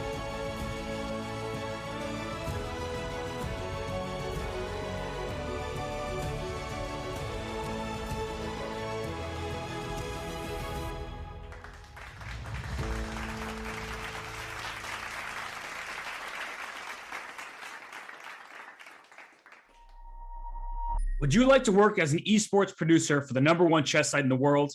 Chess.com is looking for a top-notch producer to join our talented and passionate team.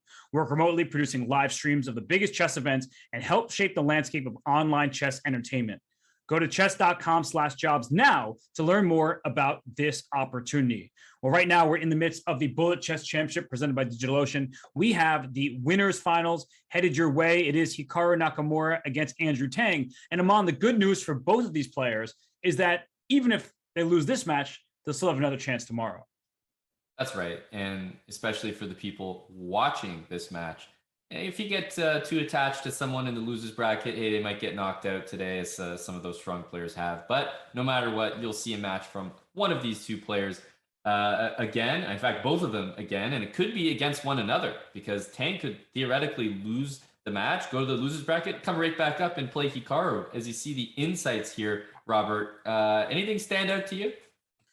Yeah, I think it's the percentage of Andrew's losses that are on the clock. And that means that his games are going down to the finish. He's also played many more games in the last year than Hikaru has in Bullet, but that really doesn't matter when we're talking about Hikaru Nakamura. Yeah, it really doesn't, because, the other thing about Hikaru is he doesn't seem to lose his form ever. I mean, he's just been so strong for so long, and he maintains an accuracy that is significantly better than anyone else in the field. And he does it, as you can see by those stats, he does it by his games pretty much never reaching a time scramble. So it means he's playing insanely fast and insanely accurately. I mean, there's no better combo than that, Robert. Right. Every other player had 81% accuracy on average. Hikaru had 85. So he is just playing better chess. And that, you expect that when you're talking about a super grandmaster who won the first leg of the FIDE Grand Prix. I mean, he is an absolute monster, but just the way he does it, as you said, not just over the board, but on the clock as well. Reminder to everybody to vote now as the first game gets underway. Will it be Hikaru moving on, as probably is expected, or can Andrew Tang upset the final boss, as we like to call him? So, Aman, we're in the midst of game one here, and honestly, Tang hanging right with him out of the gates. Absolutely. I think one thing with Hikaru, like, it's just so typical of matches with Hikaru, is that you always feel like you're in it. You always feel like you have a chance early on, and he just wears you down over the course of a long match. And we'll see if Andrew does get off to a good start, because if you get off to a poor start against Hikaru, that's the worst thing that can happen. Sometimes there's no looking back. That's right. Bishop f6 now for black, though. Look at those bishops.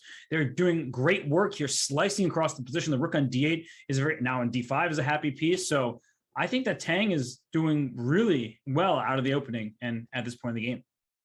Yeah, and the one thing about those bishops is, as soon as Hikaru plays knight to f3, well, boom, the dark square bishops are traded off by force. And what was once the nice, beautiful bishop pair is suddenly knight against bishop. And wow, that pawn c5 was captured because the b pawn was pinned. A nice tactic spotted by Tang. He is a bit behind the clock, but by position, queen f1. Queen f1 and it's bishop mate. e4 all look good, but remember, queen f6, king g8, and king h7. Yep. That's it. Huge first game. Andrew Tang takes game 1. So for everybody who thought that, it's Hikaru's show, it's his world, we're just living in it, Andrew Tang says not so fast. Yeah, and just in case you guys are wondering what opening we're going to see all the time, you're looking at it. This is an Andrew Tang specialty. The King's Indian, one of Hikaru's go-to openings, always has been. And against that, you will see the same-ish from Andrew Tang. That's right. And here we see the position where e5, you want to push that pawn forward, but the knight was pinned on f2. That's what the king wants h2. And here is that pawn push. There it is. And it's actually Hikaru who's saying, look, I don't care. Take me. I'm not even necessarily going to take that pawn back straight away. These double pawns don't make the best impression. And if queen d6 is queen d4, especially now, that would be a nasty pin. And the bishop on d3 looks really good. The knight on g3 also looks good. But d7, there goes that passed pawn. Right. And now, is there anything with rook e8, I wonder? Man, you wish your queen could somehow get on this diagonal. Even queen b2 could be considered.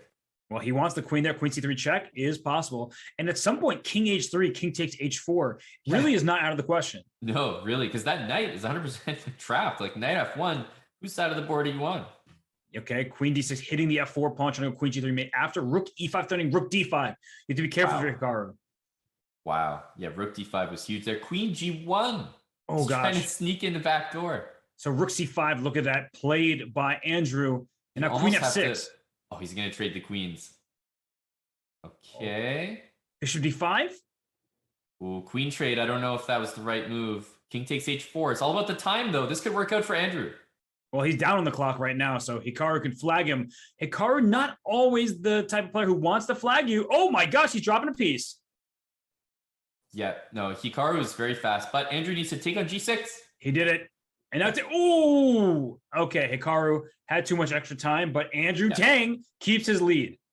He does 1.5 to half. Hey, it doesn't look like much, but if you can maintain a lead against Hikaru for any amount of games above 0, trust me, you're very happy. That is the truth. And actually, according to our polls, 55% of the chat said that Hikaru would win, 45% for Tang. That's way closer than I expected. Tang, he's a bullet beast, but Hikaru Nakamura is Hikaru Nakamura. I know it's a controversial statement. Yeah, I was thinking about calling you out on it, but I think you are correct in the end. that he is Hikaru. Okay, just think he is. Yeah, the polls have come in. 55% of the chat thinks he is Hikaru Nakamura. Well, right now Hikaru, knight h5. Look at that move. The g7 pawn, f5, queen takes h6 ideas. The second game in a row where Andrew was able to play bishop f6 and try to neutralize Hikaru's bishop. e6 and like queen takes h6 is also a scary proposition. Oh, and the f3 pawn is loose. So that's why he trades queens. And bishop f4 would like to go be played, but the rook on d2 is under attack, and Hikaru just take on g5. Rook a1. Ooh, rook a1. There's no rook d8 check in that position. Wow, what a move! There's rook d8 mate. Yeah, that's coming. E takes f7. You can't stop the pawn. Wow, that is a crush because the pawn just queens here, and knight g7, rook d8 is still going to be a mate. Unreal. Hikaru spots those tactics so quickly, but he spotted the difficult tactic, and they both missed the easy one with rook a1, pinning the bishop. Right. Exactly. Yeah, these guys are so far ahead that those basic tactics, Robert, not interested. Yeah, who cares about that? But this position, this reminds me of when Hikaru had the white piece against Grishuk in the first Grand Prix leg, where white just dominates the space. Black is going for some play on the queen side, but that king on g8 looks like it's in bad shape. Yeah, queen h6, and I mean, g5 is always there, but remember, rook on c7, covering that pawn.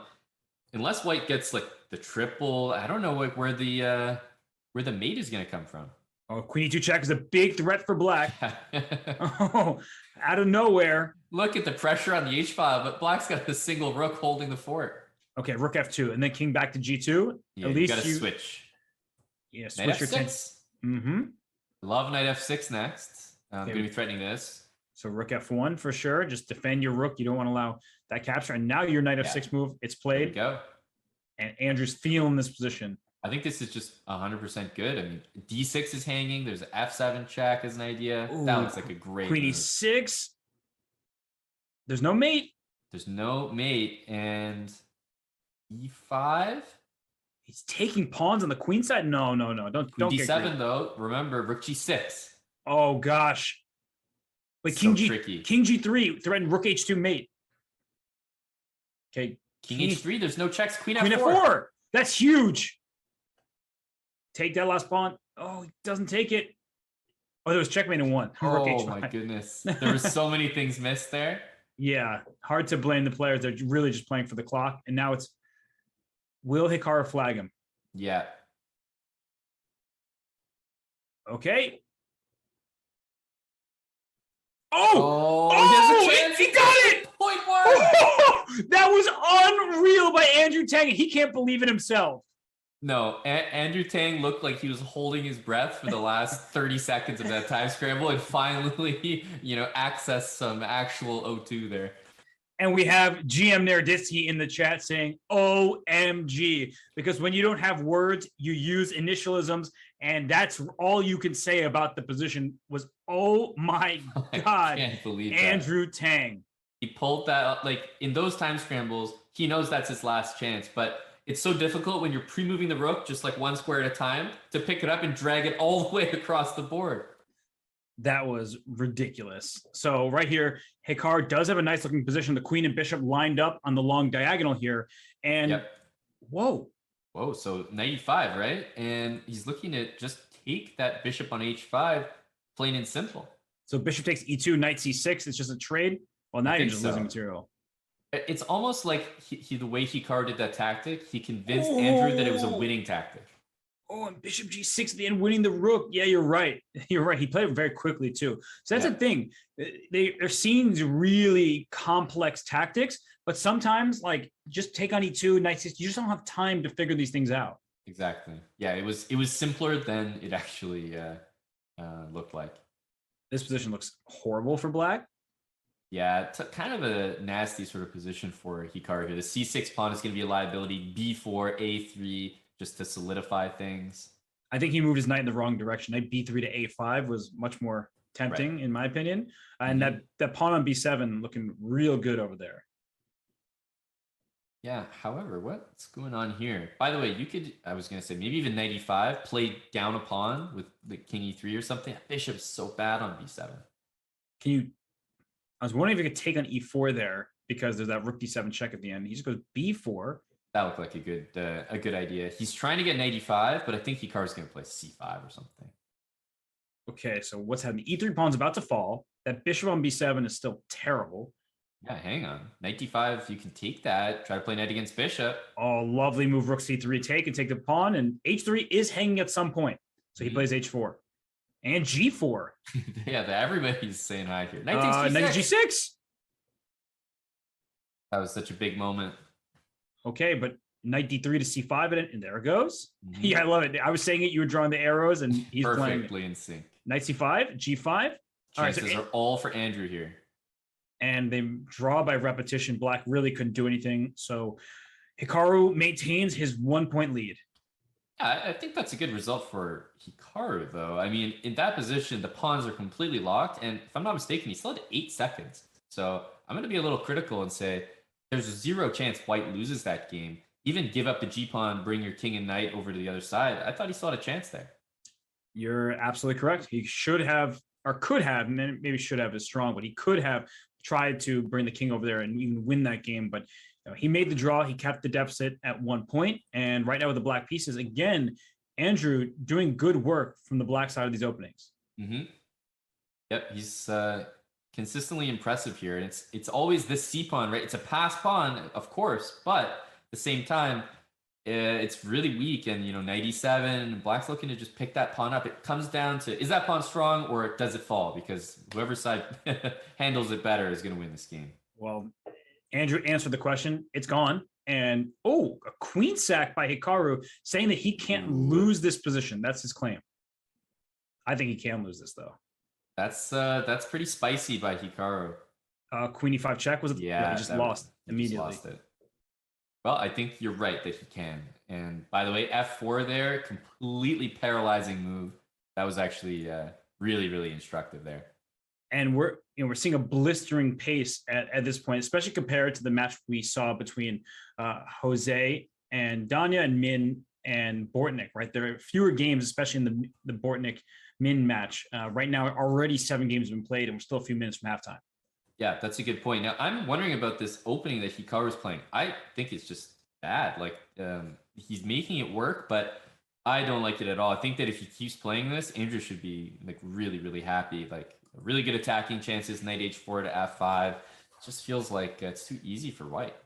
Yeah, these are the positions that Andrew loves. He may play the London system, some closed openings, but he wants to get into aggressive territory. Watch out for queen h6, knight f5, double check is almost mate. It doesn't quite work out, but here g4. Just full send, right? You know me, not my pieces, go for it. Not my pieces, not my problem. Robert Hess. Oh gosh, how do you stop this? D takes e5, is it the red? Rook f6. Yeah, just sack it back. I don't know. Hey, not my pieces.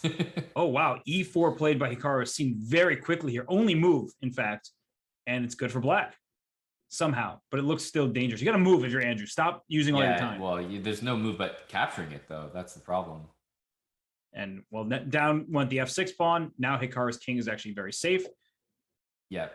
You know, one thing Hikaru does so well is when he kind of feels that he's getting like over the defensive task and he's sort of made his point, he's so good at then like just, oh my god, hanging his queen? I wasn't about to say that. Wow, that was ridiculous. That was not, I swear that's not where I was going with that tangent. The nice things were about to be said. Andrew Tang takes a 4.5, 3.5 lead. He won the first game of the match, drew the second, so he's had a 1-point lead before. But this late in the match, a 1-point lead, well done by Tang. Yep. Yeah. So wait, where were you going with that before, by the way? I can't tell you. I can't share that. You know, commentator has got to keep that one for the next downtime in the match. Oh gosh, the bishop on b2 neutralized by now. Pawn on f6. I know never play f6 here was a good decision. And Andrew, he's doing a very good job of parrying Hikaru's opening. What was that? As soon as I said it, he made a mistake. Okay, 2 games in a row now. We should just both stop talking. Yeah, so these guys are both actually awful. Like, they're just not good. I mean, they never do anything right. Maybe now we'll just see wonderful chess nonstop. Oh gosh, e5 though, great decision. Up a piece. So that sacrifice, you were mentioning it just does not pan out. And with rook c8, I mean, you can almost toss in the towel on this one. Yeah, queen e3 is even happening. That was a very quick game. And actually, I think they're going to get another one before the break there because that game was so quick. 4.5, 4.5. This is for the lead going into the, our halftime break here, Robert.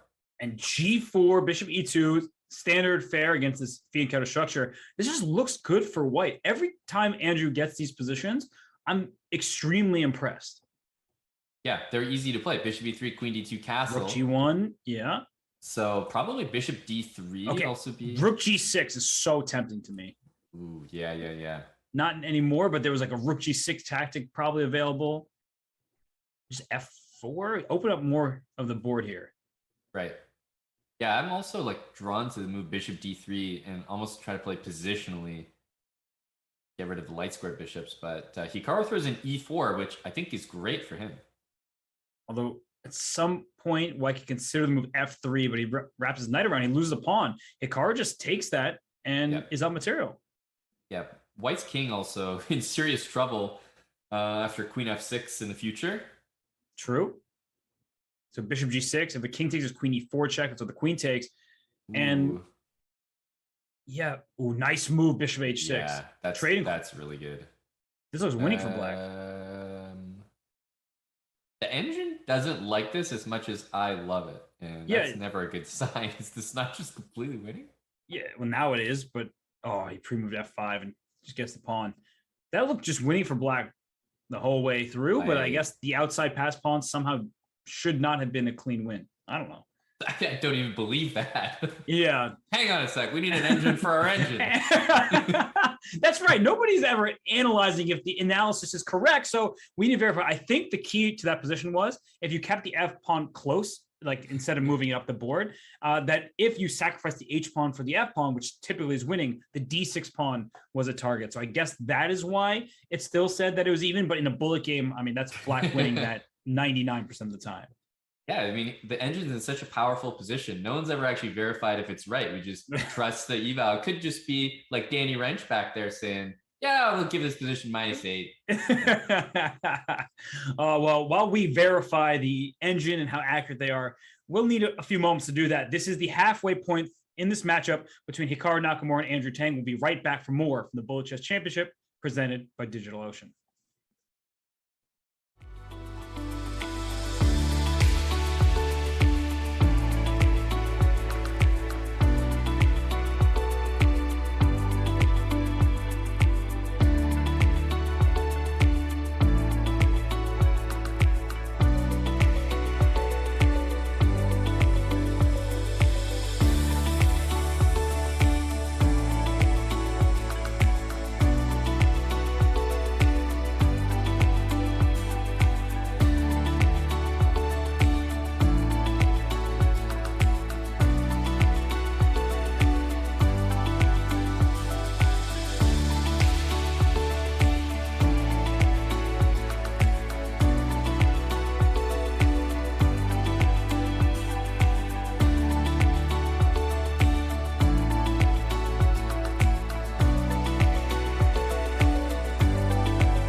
This is Hikaru Nakamura versus Andrew Tang in the Bullet Chess Championship presented by DigitalOcean. And Amon, Hikaru has regained the lead. He's up 5.5, 4.5. But for a while there, Andrew, he had the lead. Everything seemed to be going his way. And then Hikaru, once again, proved that he is Hikaru. Man, you're really driving that point home today, Robert. I think you've convinced me by now. And I hate to do this, but I got to draw some parallels from a previous match against Naroditsky because it started out well for Naroditsky, and then right before the break, Hikaru got that one extra game, and it was actually, again, in an endgame that should have been drawn, just like the one that we saw in this one, although, believe me, I do not fault Andrew for not finding the draw in that one because I don't even believe it still.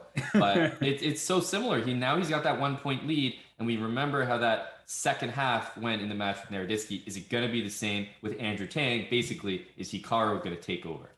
And there have been a fair share of hanging queens and all sorts of blunders and impressive saves in time scrambles. Remember that rook versus rook ending, which Andrew got the final move off with 0.1 seconds left. So yes. It has been a very... Oh, what? There was some tactic. 96? 96. Yeah. And, well, they both missed that. It's even. Okay, interesting decision there. Knight e7 is not even a threat with queen takes available. Mm-hmm. And Andrew now has enough time. He's thinking king h8 just to avoid knight e7 at any moment. And that's why. If the king were on g8, knight e7 check would have been a winning tactic for white. Mm-hmm. And Hikaru's all in on this knight against bishop. Although he puts his pawn on a square that now the knight's pretty much tethered to that. Yeah, isn't black easier to play here? Because the knight is just pinned. I think so. Yeah, the knight's stuck, and black's now just pushing pawns over here. This queen b1. Oh, the geometry looks funny there, but maybe there's nothing. Also, watch for some g5, queen e5. Rook h8. He's going for the attack.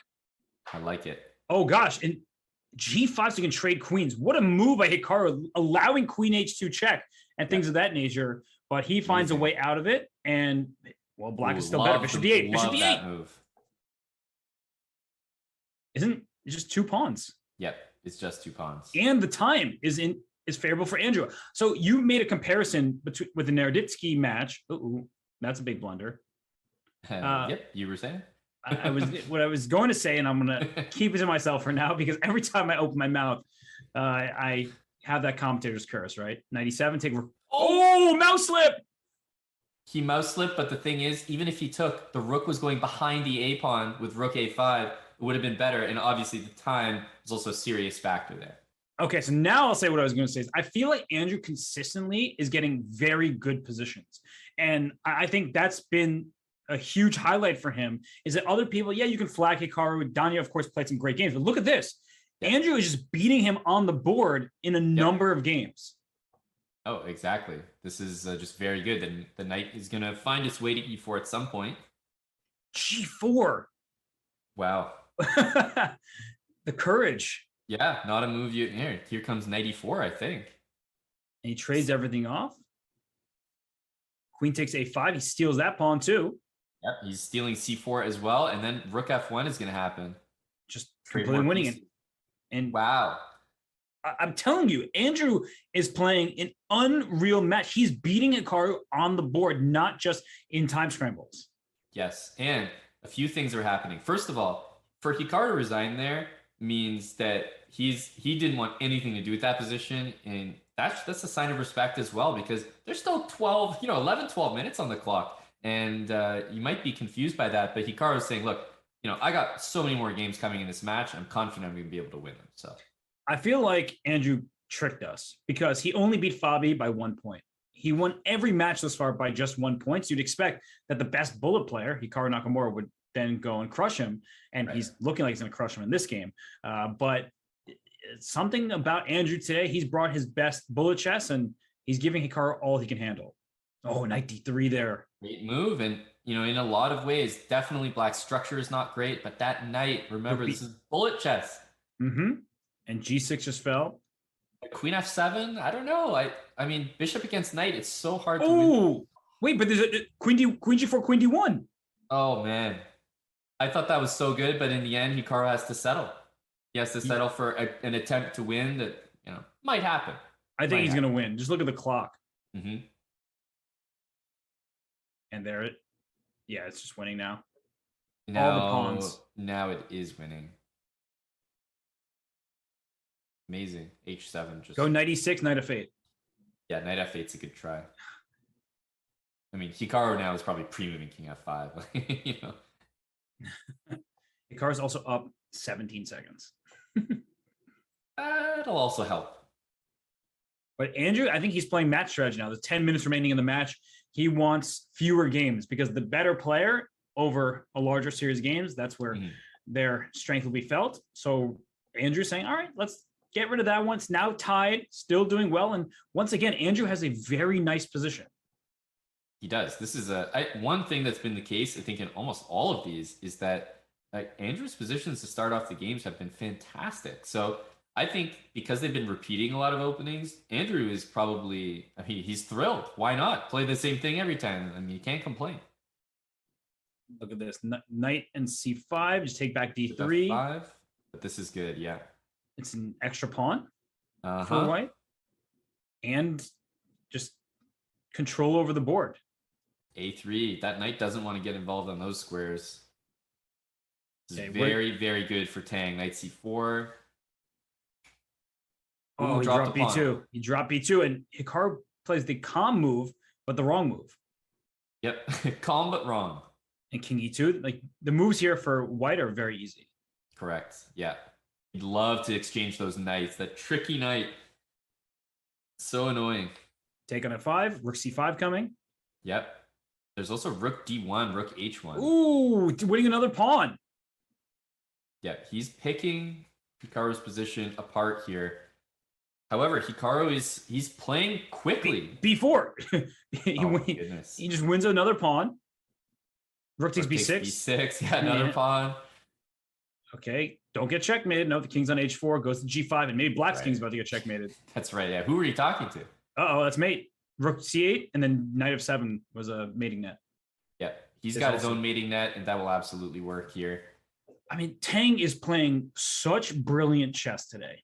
He's winning when he needs to. Very clutch performance so far, but just like with any match against Hikaru, you can never ever count the guy out. And as soon as you win a game, the worst thing you can tell yourself is like, yeah, I've got this, no problem. Like you got to focus up for the next match because he's gonna come roaring back. That's right. And black needs to play c4, and there he goes. And that's a problem for the d3 pawn. Right. Still, although he's up a pawn, it's not the healthiest. So knight on e4 still looks really good for Hikaru. That's true. And that's why the knight's rerouting to d7, trying to defend. g5 punch through, f6 now. Queen e6, knight.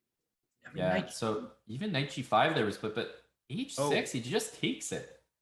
Oh, he missed Queen h5. That was wonderfully done by Hikaru. Tank definitely missed queen h5. Dirty, and then my hand's up as well. I was only looking at queen g7. Yeah.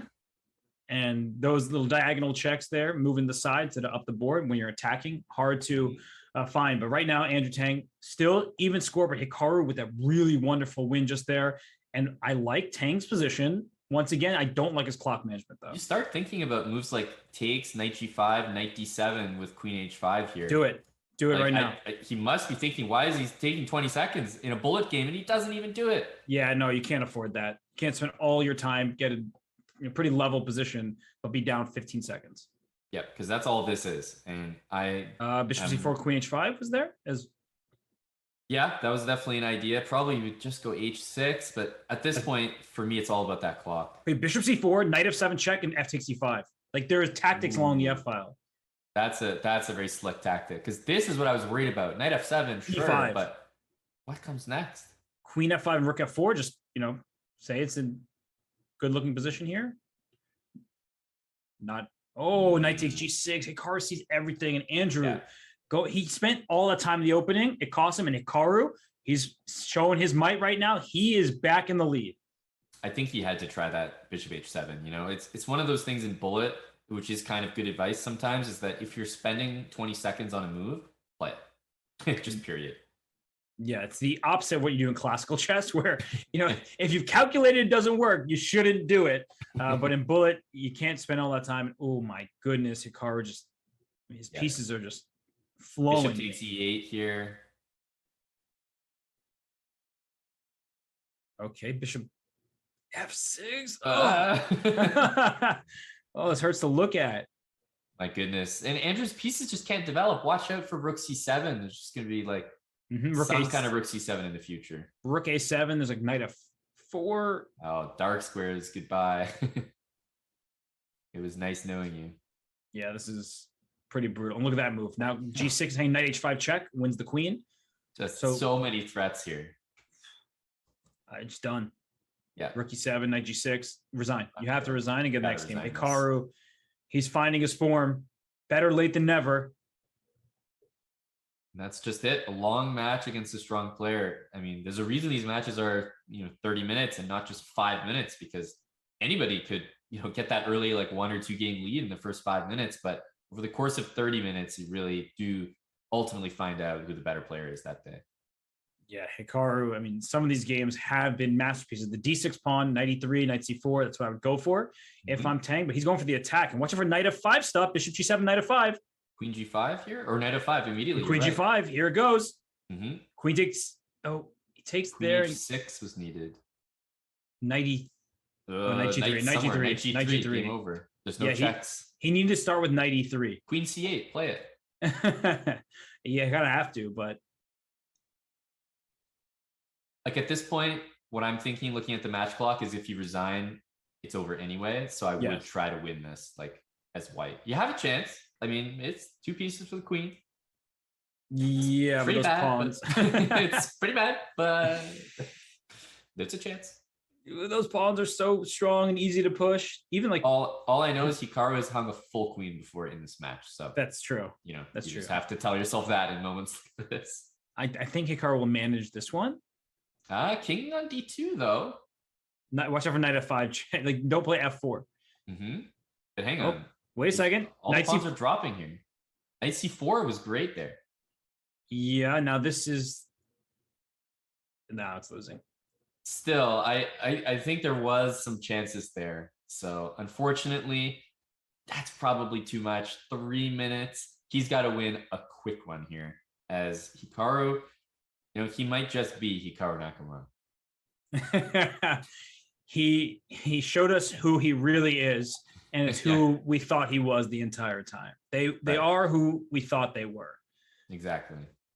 Shout out to the Bears. And knight d6 was missed again, by the way. The same exact tactic that we saw earlier when the rook and the queen were on the same line. I love when that happens and we're commentating and I can speak about the position like I'm a total savant there. Oh yeah, it's a very typical tactic here. Yeah, it's only typical because we just saw it 7 minutes ago. But yeah, no, it's how could they miss that? Knight e7 check is funny because with the queen on c3, like you could try to distract the bishop, but maybe queen e2 here.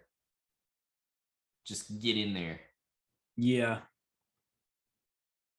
But splitting hairs at this point because Hikaru also is playing with the knowledge that, as long as this game goes the distance, he's got it.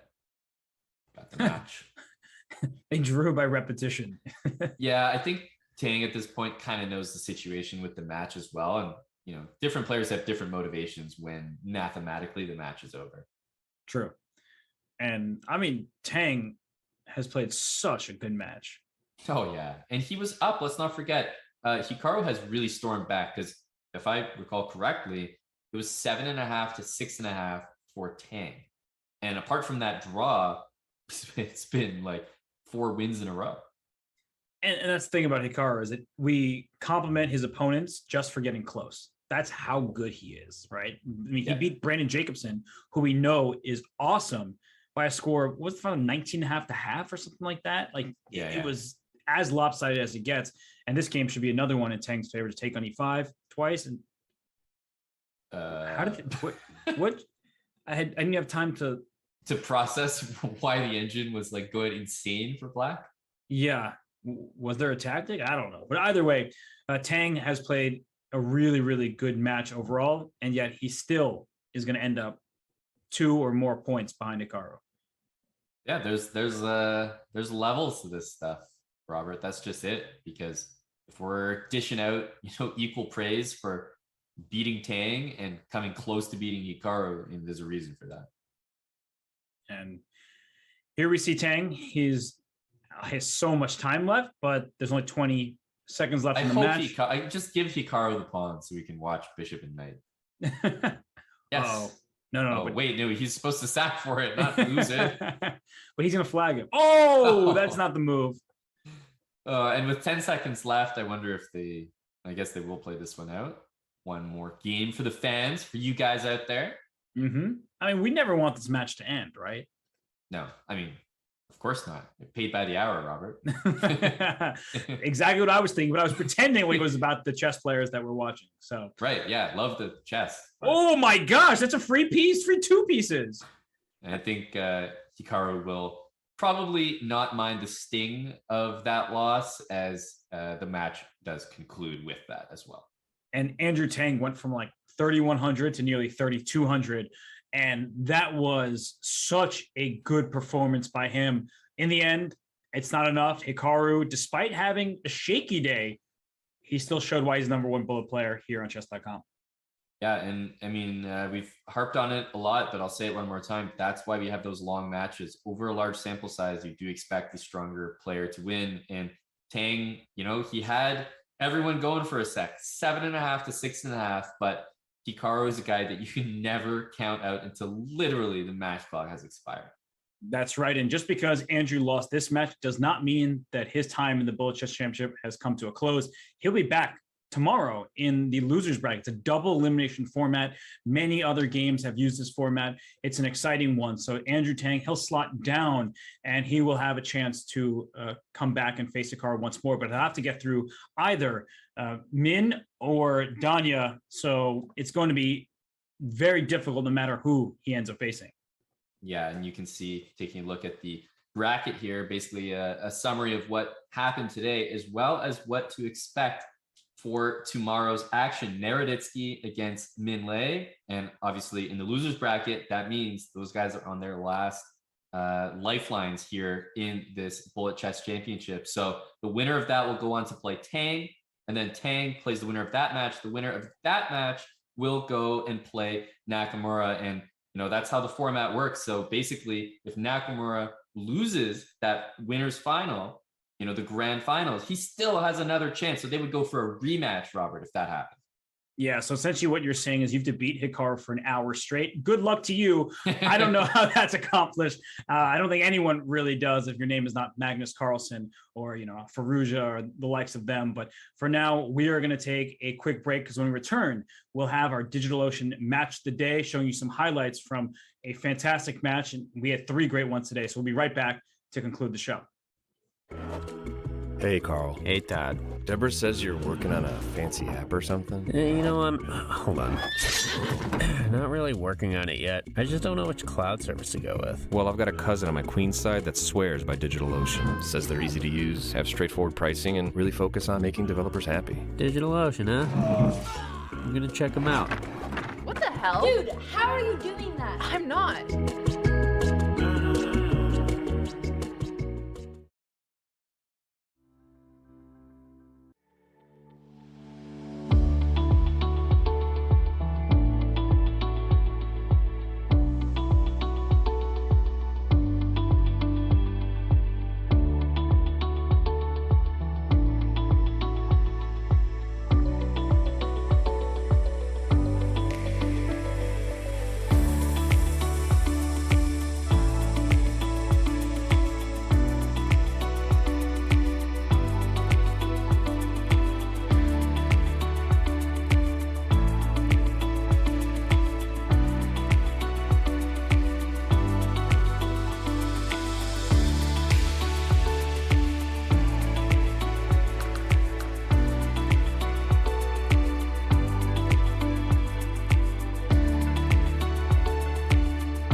We started with 6 players left in the Bullet Chess Championship presented by DigitalOcean. Now we're down to 4, and we had 3 great matches today, but only one could be our DigitalOcean match of the day. It is the match between Andrew Tang and Hikaru Nakamura. And early on, Aman, it seemed like Tang, he was going toe-to-toe, and surviving this game, he must have been having good feelings about his chances. Yeah, absolutely. We'll jump right in with a moment that I think everyone, now that I bring it up, will remember, because this is just a showcase of, honestly, the speed of both of these players, but in particular, Andrew Tang. As we look at this, there's 5 seconds for white, 10 seconds for black. White pieces is Andrew. And hey, guys, make no mistake, this is part of bullet chess. If you got double the time of your opponent, yeah, you're going to try to flag them. Doesn't matter what the position looks like. And rook versus rook, Robert, this was, a pre-move battle down to the wire. And honestly, Hikaru was doing a great job as we see the time get lower and lower. And right around here, with only 1 second remaining, Andrew knew that he had to go for it all. Rook to f5, pins the rook. And although King a6 was played, Andrew was able to somehow get his hands on that mouse and get that rook over to take with 0.1 seconds on the clock. And you know that he was trying to figure out what to pre-move. If you go even back a half move there, do you pre-move king takes f5?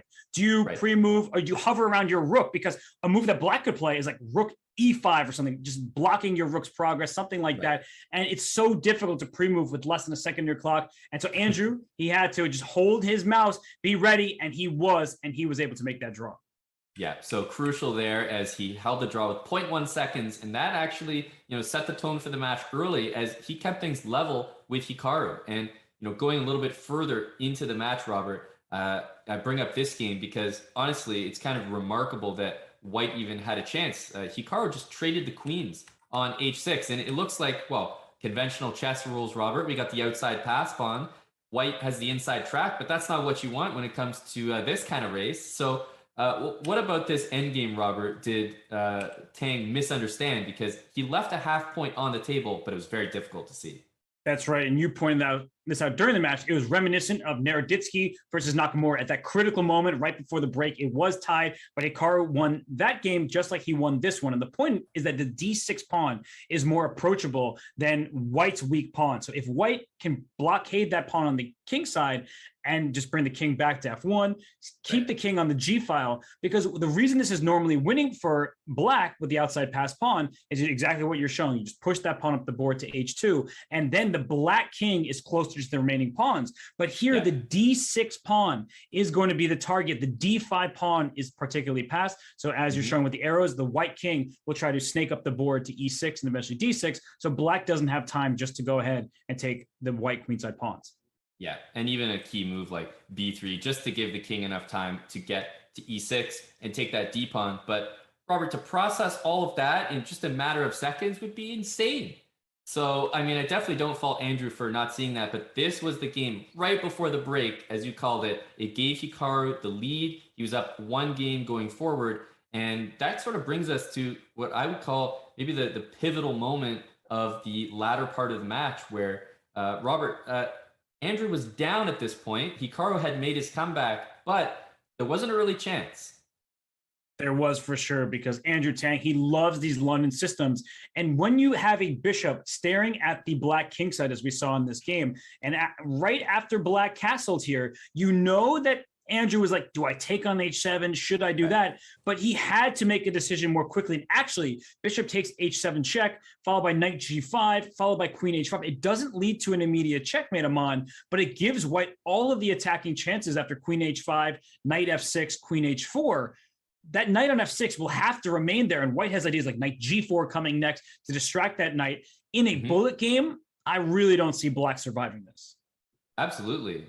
I think that this could have been tried for a number of reasons. I was looking at this with knight g4. I was even looking at tossing in knight d7 and then trying queen h5. And all the above just looks like a fun try for a bullet game. And it goes back to what we were talking about, that from Tang's perspective, you're down in the match. And hey, if I go back and we actually think about this, what happened in the match was he played castles, and look at the time, 36 seconds. Robert, he spent 20 seconds on this move thinking about bishop h7, but he never actually played it. And you and I were thinking, in that moment, you're playing Bullet against Hikaru match situation. Maybe you just got to go for it anyway. Yeah, time odds can be fun when you're playing someone with a much lower rating than you. But when you're playing Hikaru Nakamura and you've spotted him 18 seconds, you really don't have a chance. Andrew was down at the match. In this point, he actually lost this game as well. So the match went in Hikaru's favor. The trajectory was for him, and that was that. And Hikaru Nakamura, he continues to be unblemished here in the Bullet Chess Championship presented by DigitalOcean. And that was your match of the day.